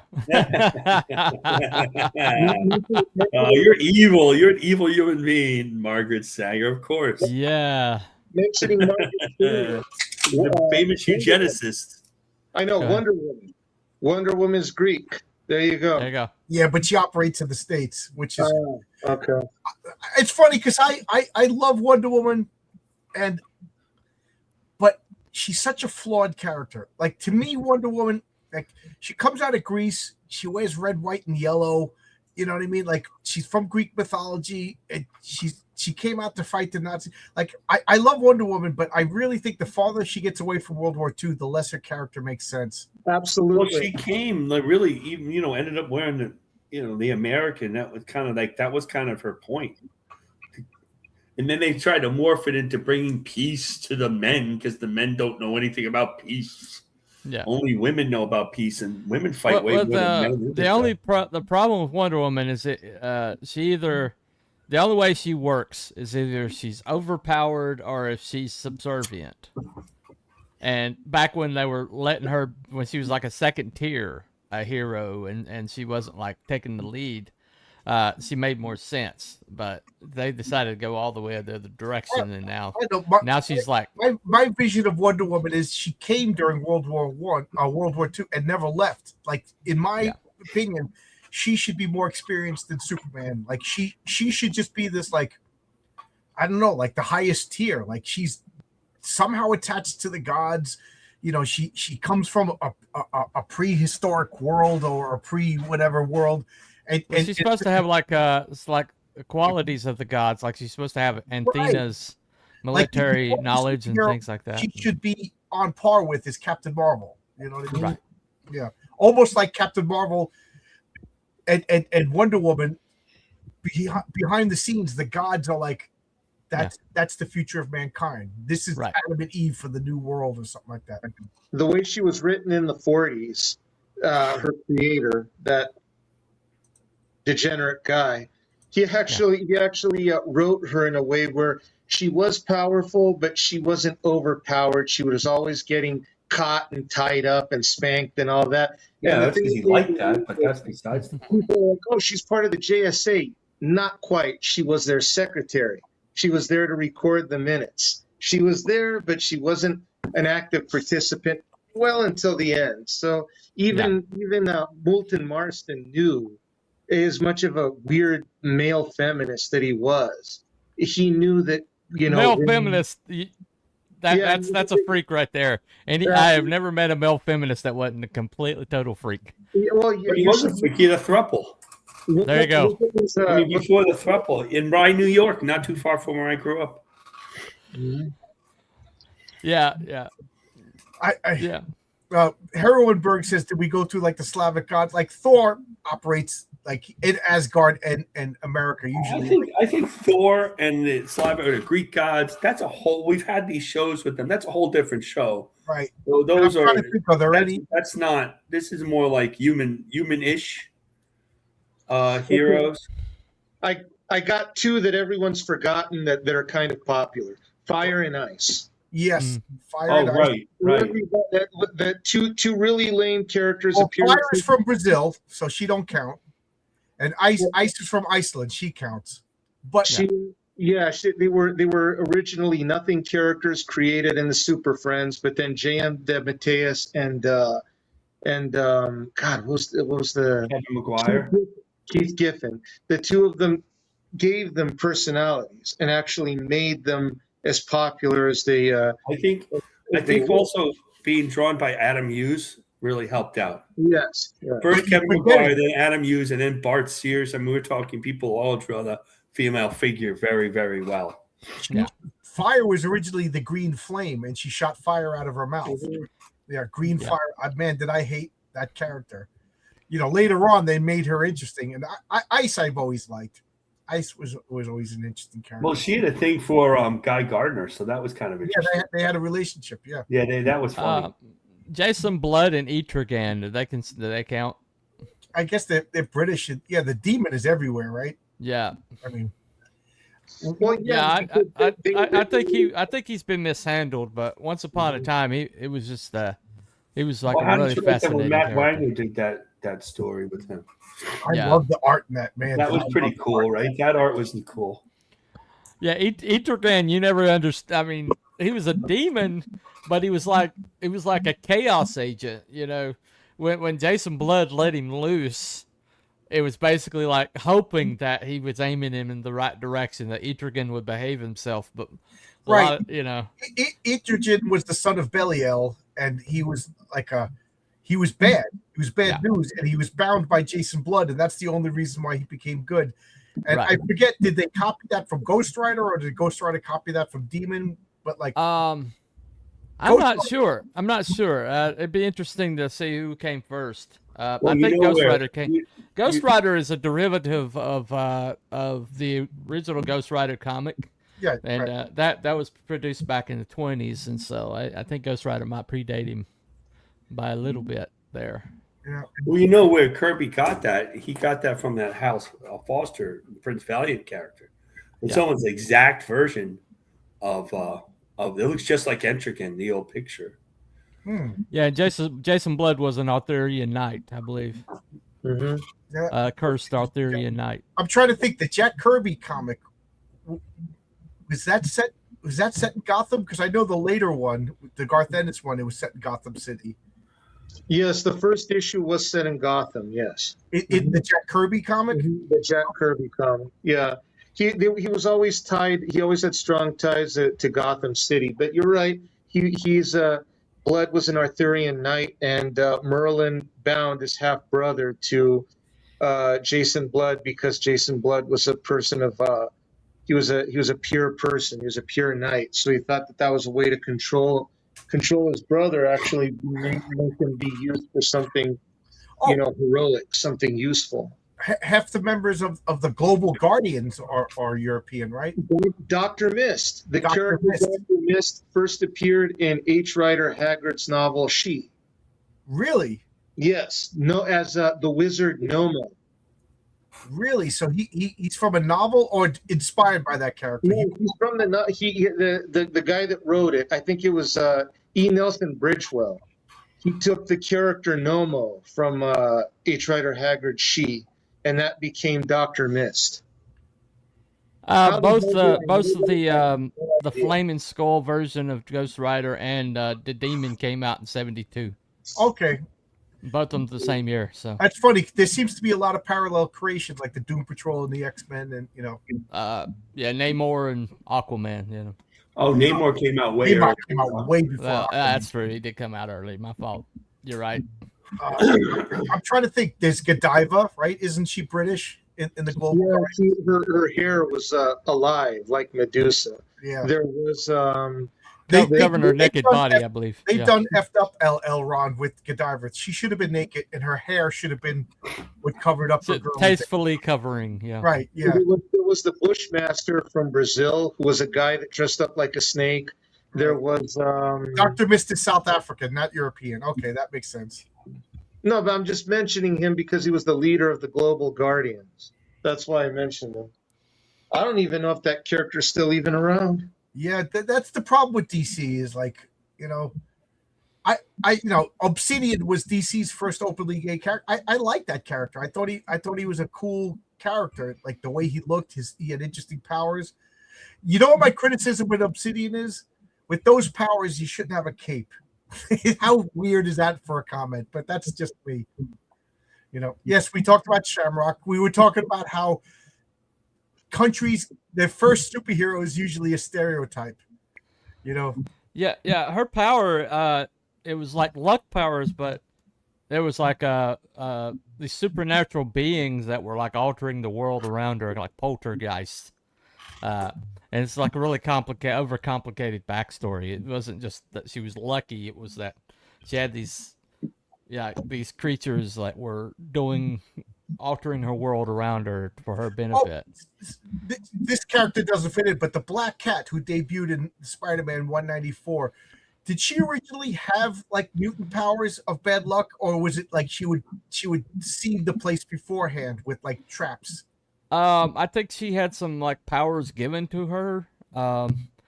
Like I can't remember how, but yeah, I forget. Like, didn't she end up getting powers when she wasn't? She was just like she ended up getting bad luck powers. I don't know if she originally had them. Yeah, I don't think she originally had. I think she was just a thief at first, and I think she was she acquired those powers or whatever. But that's pretty cool. I'm trying to think of countries like I got one. what? Seraph, the Israeli superhero. Right? Wasn't she originally called? Captain Israel or something like that. No, she had a goofy name. They put her in Sabra. Sabra. Sabra. She was in the Hulk. Sabra. Yeah, they took her out. the Hulk. But yeah, she was gonna. Yeah, it's funny. I have 2 stories set in Israel coming out. You know. Uh-oh. Yeah. Oh, Silver Banshee. Yeah, that was a. Yeah. But she became famous in Wonder Woman, right? She fought Wonder Woman, then she fought Superman. I thought she looked cool. I loved when George Perez and John. I'm really racking my mind to come up with more European. I'm surprised there's not like a Maltese knight character, you know. But Brother Blood, he comes from a weird country in the. Yeah, a fake country in the Baltic Sea, right, or the North Sea. Yeah. Yeah, an entire country filled with criminals. Well, otherwise known as Haiti. There you go. Otherwise known as yeah. They're not sending their best. They're not Haiti. sending their best. I remember Haiti. There was a girl in kindergarten, 1st grade, and that's where they went. 2nd grade. That's where she went. That's where they went. They went to Haiti for. Where'd you go? You look so tan, Emily. She went to Haiti because at one time it was a proper country. Yep. You know, and you would vacation in Haiti as opposed to the Dominican Republic. Well, I mean, Cuba used to be like the Las Vegas of the Mediterranean. Yeah, it was the Riviera of the Caribbean. Yeah. Yeah, Caribbean. Yeah. Seraph is the dude with the staff. Sabra is the Marvel hottie with the Jufro. There was the Israeli team, the Hayat.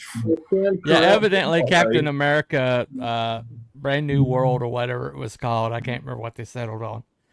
Made her basically made her just another agent or something. Because they're afraid that they're going to upset people, the pro-Palestinian people. So they completely neutered her and made her just basically an agent. Well, they would have upset the pro-Palestinian. They got upset about everything. So there's that. Yeah, pretty much. I'm not. But Sabra, I just realized Sabra doesn't count. Israel is not European. No, that's Middle Eastern. That's next week's show, and we'll talk about the Muslim heroes, and that'll be 0. But Arabian Night. They do have some villains. We might have to. It might be too rough for YouTube, T-Buddy. We have to take it to Rumble. May have to. We may indeed have to. Yeah. Man, I'm really strong. There's got to be a Polish superhero, right? Yeah, I think. Hold on, there's some. Let me look it up. I was looking up that before. Well, a lot of the ones that I was going to bring up because of your rules are, they basically one of the problems American is comics. So there's lots of. We didn't live in those countries, so we don't know all their heroes. Well, that's what I was hoping we would find out. Like Poland has comics that I don't know about. Like Oscar taught me about Santos that I had no idea about. Right. Well, there's always like that. Let's see, Wikipedia. The Witcher. Well, Black Hawk is Polish. Silk Spectre. That's all that comes up. The Witcher, The Witcher. I gotta say that TV show is the worst piece of crap I've ever seen. Even season 1 was, but everything about it was bad. It was like 3 episodes of the first season before it made that turn that were worth watching. It was poorly written. The dialogue is up there with Xena Warrior Princess, but it works for Xena Warrior Princess because that's supposed to be campy. I've been watching some of Xena Warrior Princess. It's not very good. I watched The Witcher, and I still have no idea with the Indian girl Yennefer. What is she doing? What is her purpose? What is going on? She is everything. She is the goddess. She is like the center of the universe. She's the most important character. She takes her clothes off a lot, but not enough to keep me interested in that character. No, just stick with the books, John. Trust me. But that's what I was going to say. The comics are excellent. I was like, because I do like, what's his name, the actor. Why is my name blank? Henry Cavill. Yeah, I do like him. So I was like, what did he see in this character? Why did he? Well, the script must have been something before they whatever. So I got the. Well, he has the writer has actually said that they pulled a bait and switch on him. I bet. I love the comics. Those Dark Horse Witcher comics. Total recommend everybody. The games are good too, evidently. The I'm what's not a gamer, so. Oh yeah, I have a board game. I have a Witcher board game. Well, video games is what I'm talking about specifically. I'm afraid to get into video games. I'll never get anything done. Yeah. Oh there you yeah, go. well, where's the script, John? I've been playing video games. Yeah. White Eagle. Okay. Yeah, I've heard it to Dan Slott. I mean, it's bad enough I look like. Poland has a comic called The White Eagle. He's a national superhero. It would take a long time for you to get as heavy as Dan Slott, John. Please. If you and short, I gotta compress myself. If you do Oh, We it, he's did shorter Asian than you are, Heroes and you'll have last Bollywood. week. Yeah, You missed the week. So you missed Asian Heroes. You missed Asian. Yeah. I'm trying. Any countries in Europe? It's a million countries in Europe. Well, Like, there's Romania and there's yeah, this guy. Luxembourg. I want to see if there's any. Oh, yeah. I looked from Luxembourg. Oh, she's from the Justice. Finland had superheroes, but they were actual human beings. Well, Perfect 10, you know. Oh yeah, Yeah. we There can you all go. talk about Dave Briggs' characters. You know, the Flying Dutchman, Yeah. Perfect 10. You know, they're the best. To me, they're the best superhero comics coming out right there. Get Dave Briggs. I can't wait for Steve Guard. It looks so good. That Alan Golden stuff that he's doing right now. That looks Yeah, like well, old yeah, school Marvel. But I can't afford him as of right now. But he said I do. He said something nice. He goes, John, I like you and I want to work with you someday, but I can't afford him just yet. Nah. Hey, Oscar, we were just talking about Kali Yeah, I was wondering how expensive Alan Coleman was. Yeah. Yeah, he looks like Image first generation art.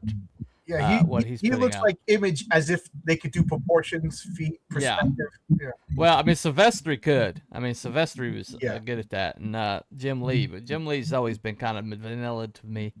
But Sylvester specifically, you know. It's funny because my favorite Jim Lee has always been Divine Right. I don't know. I just like that series. I thought A lot it, of people like that. Yeah.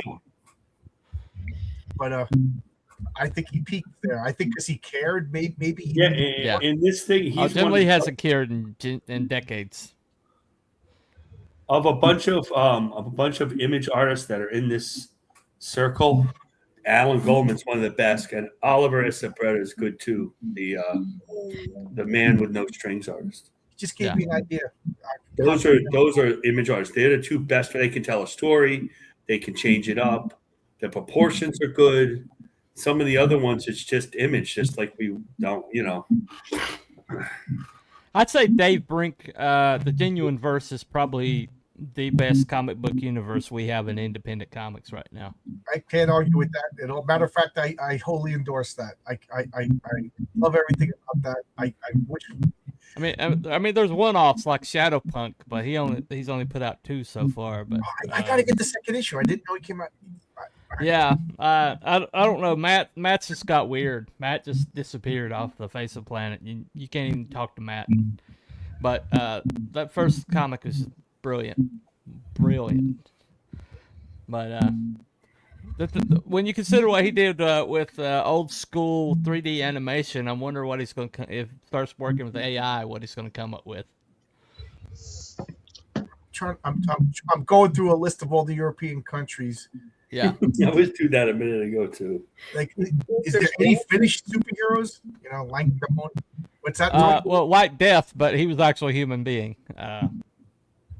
The entire Black Hawk squadron is a who's who of pilots from the France, Germany, Spain, Yeah. pretty much all of them. Oh, a character that I've always loved was Union Jack. I just thought that was. Oh yeah, I like that. I like Union thought Jack. that was a cool costume, and the fact he had that knife on his belt, on his leg rather. Just Black Knight, the Black Knight. Yeah, Dane Whitlock, Black Knight. The original one, yeah, he was British. Yeah, with the ebony blade. Did you ever read Jackstaff? I've seen it around. I've never read Paul it. Pope. I've seen that. Yeah, I read some of it. I never really got it, but The costume from Union Jack, but it's completely different character. Fun character. I think he only lasted 24, 25 issues. well, that's like Yeah. one of those characters that are around when I was in school, and those comics be floating around, Right. where everybody's eating stuff, and they talk about these comics. Well, Betsy Braddock, Psylocke, Psylocke. when she She's that first Asian comic, and she's British. that first comic when she fought against Sabretooth and managed to survive is one of the best written comics I think I've ever. When Betsy Pride turned Asian, I always thought Yeah. that was just the weirdest thing. Well, talk to It was Jim like- Lee about that. What do they say? The Yeah. art, the writers barely disguised fetish or something like that. I Yeah. like that she was this big. Well, everybody looked Asian when Jim Lee drew them. You know, I liked her with the big blue eyes and the blue hair and everything. I Yeah. thought Yeah. she was cool. Well, she's back to being that. I think they made her Captain Britain and a lesbian now. So Well, I thought a Muslim woman was Captain Britain. She's a lesbian now. yeah, she's a lesbian now. I think her and Kitty Pride have hooked up or Female in something. Marvel. She's a lesbian. Yeah. Yeah, but a lot of women are lesbians because they're a lot more fluid than men. I won't say why. I have a whole theory. I'll DM you one day of why I think that. Oh, I think we got I think we know what his DVD collection looks like. I don't have any DVDs, but yeah. That was, I got the internet, baby. I don't need that- DVDs. You probably got down streaming now, right? Yeah. Anyway. Hey, John, idea for next week. Do you want to do Asian superheroes or characters, or do you want to do something else? I figured we'll keep a series of all the continents. We started with Europe. You want to go right to Asia? We'll just go along the map. Okay. I thought we so- did Asia, didn't we? No, we did. I think we did martial arts heroes, which is not exactly. Oh, okay. Yeah. All right. Well, yeah. So next week we'll do Asian So characters. I do have a Keep in question. mind, So, Russia's still Asia. It's so what are we going to count as Asia? I mean, I found out yesterday not yesterday, but India was Asia, which I never thought that, Yeah. and that the British always thought India was Asia, but the Americans never did. right. We always called it Well- like India was always to Americans. But we'll include it. Well, Because I think the poop flinger is one of the greatest, or the street shitter is one of the greatest. And then there's so much anime and manga, so how are we going to do ones that we know? I don't know that many of those characters. I whatever didn't you go want. through them. If it's a fun talk, we'll keep talking. If it's All right, that sounds good. and it's an open invite, everybody. Remember, Well, click on the link. Master in the chat says clandestine. Yeah, Marcus. That book by Alan Davis. Oscar, Yeah. Clandestine. I remember Marvel had those Marvel Britain and Camelot and 3000. Clandestine, which I liked, and then all of a Talk sudden about it wasn't lesbians. around anymore. And the other one, do you remember? Anybody remember Knights of the Pendragon? They were like Yes, I got a couple of those. And the one I never got was what was the guy's name? Death Mask or something like that. Hmm. Oh, well, there was one that was like a big robot guy, and then they had cross him over the X-Men and stuff in Europe. Yeah, I think I know what you're talking about. Yeah, he looked like Warlock in a weird Yeah. way. What was the name of that character? Death's Head? Death's Head, yes. Death's Head. Death's Head, that's it. Yeah, I never got. I never. Well, he was alien, so he wasn't European. But Yeah, he was an interesting character, created as a villain in the Transformers UK line. He completely blew up to the point where they moved him to the Doctor Who side of Marvel UK, and he blew up even more. And then they brought him to the mainstream, and then they literally blew him up, and they made up a new cyborg called Death's Head 2, which sort of looks like a Predator. Yeah. Remember with the horns and everything? right. I don't know what happened to that character now. I love Death's Head. Well, I've got like a compilation comic of the original Death's Head run, and it's hilarious. He was the Marvel version of Lobo. Yeah. Yeah. Yeah, I never got that character. I think we did ethnically Asian character. Well, we'll do it again. We'll keep the continents going, and then we'll work our way.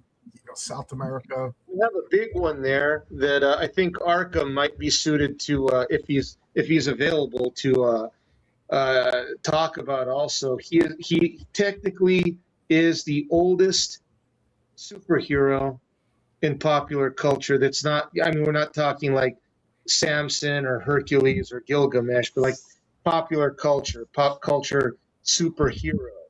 It comes from Japan. A very interesting looking one.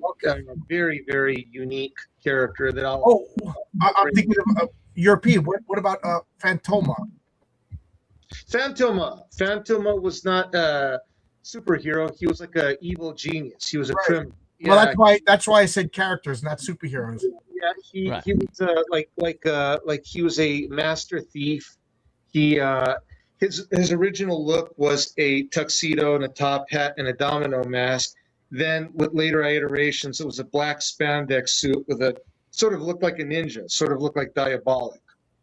And they made several movies about him, really good ones. They're still making movies about him. Really, Phantomas. Mm-hmm. My friend Neff did a comic about him. He predates. He's the judge.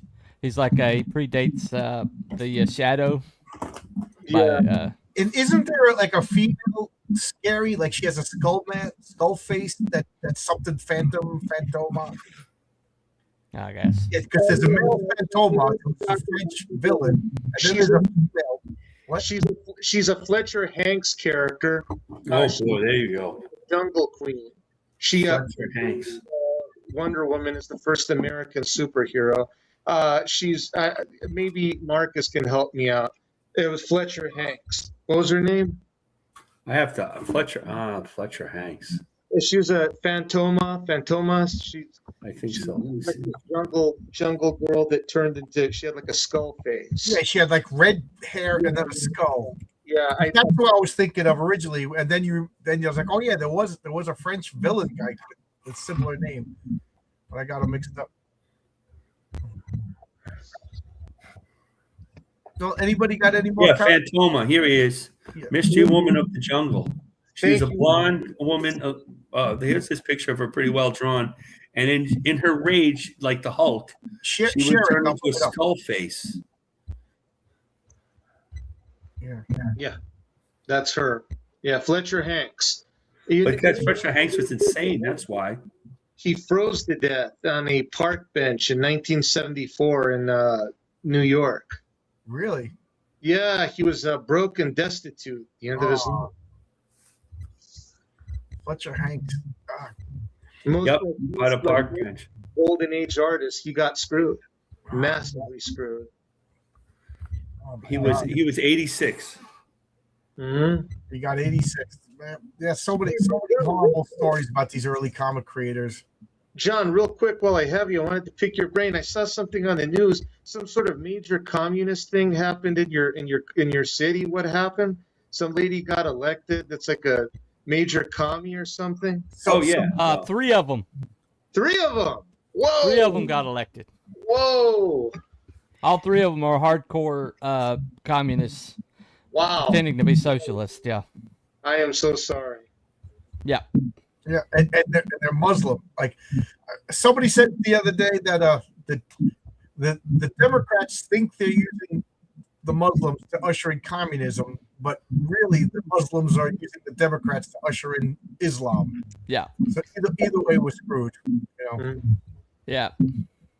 Yeah. The one you're talking about, she basically declared that she created this organization to end Western civilization. Yeah. And then the idiots in New York elected this chick. It's refreshing that they're coming out and admitting what I've been saying since the 90s. Yeah, they're not hiding anymore. No. No, because they think they're taking over the Democratic Party, and the regular Democrats are now getting nervous. I just hope Trump just says no more federal funding to New York City. You want that's in the works.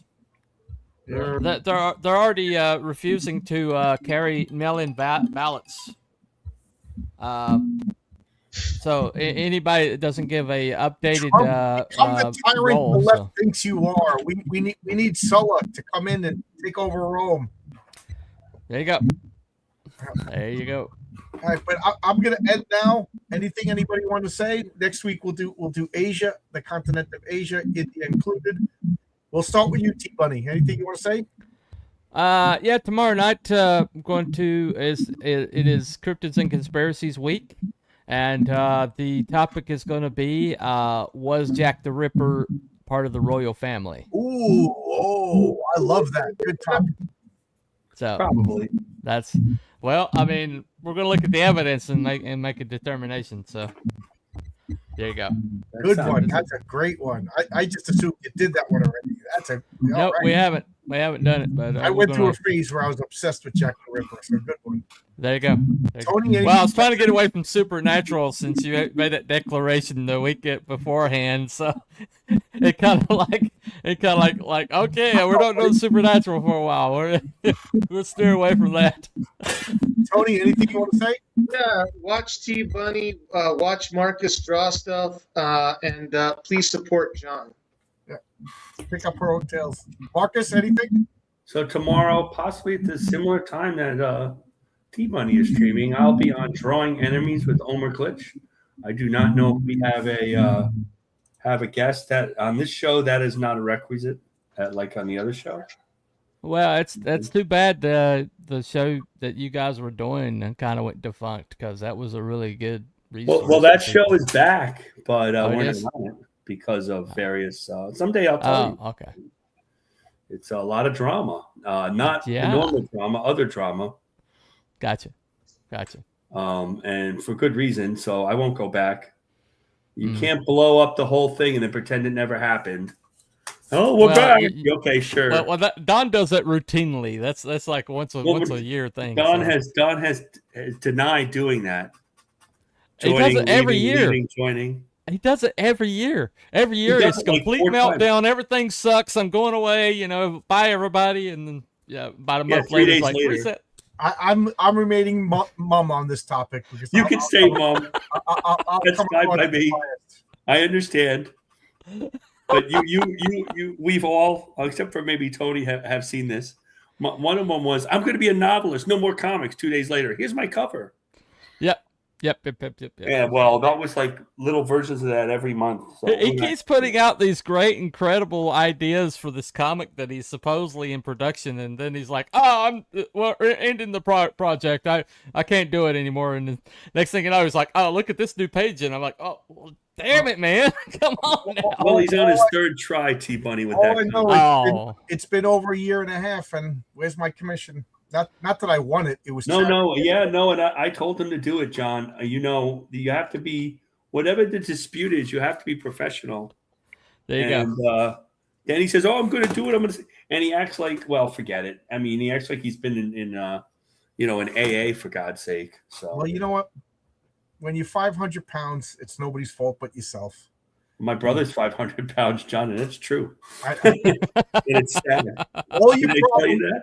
all your problems can be solved with salad. I haven't seen my brother in years. He's got a cane and lymphedema in his legs, and I had to go in the other room because I started crying because it was such a sight. It's my brother. He's 11 months younger than me, and Wow. I was really saddened by it. So that's not like there's nothing. I don't know what we could do. Well, you're a way bigger man in person than I thought you would be. So I imagine. Well, I lost 40 bigger. pounds since I saw you, so I'm not that Yeah. heavy. Oh, but I okay. was Well, heavy. I didn't want to be. I don't as mean big as- weight wise. I mean frame wise. So Oh, thanks. Well, not a lot of people know this, but if Marcus was the figure model for Gorilla Grodd. Ah, there you go. There you go. Yeah. His fingers do like reach down to his knees, so I can see that. How tall are you? You look like a pretty big guy. How tall are you? Me, I'm about not 6 that foot. Yeah. 6'1". You're 6'1". Good for you. I'm not. I think I'm 5'9.5". Yeah, to I'm be technical. 5'9". My personality's big, but not me. And you There know you what's funny? Growing up, my friends were all over 6 foot. Mm. And I never realized I was short. I never realized it, but I Wow. guess I carried myself big, whatever. But whatever. There you go. 5'9". There you I go. never thought 5'9" is You're a big personality, John. 5'9". But whatever. Nowadays, if I was dating, I guess I couldn't get a date because you got to be 6'9" these days. Because girls, they never cared, but now that girls say that they want a guy over 6 foot, they got to compete with each other, and they want what other people want. Oh, look at me! I got the status symbol. You know, Right. Yeah. Right. But one of my friends is like 5'4" and he can't get a date, and he's like, "It's Oh, that short." sucks. I'm like, "No, it's because you stink. Go take a shower." I would think that's a problem. Yes. Oh my god. Yeah, the only We- way you get a we play date if board you're games. 5'4" is if you have a thick wallet. We would play board games, and one day I was just like, "You smell, you stink," and he never came back. But my basement don't smell anymore. All right. There you On go. that note, it's time to All say right. goodbye before I start to say another. lot of fun tonight. MICKYMOUSC.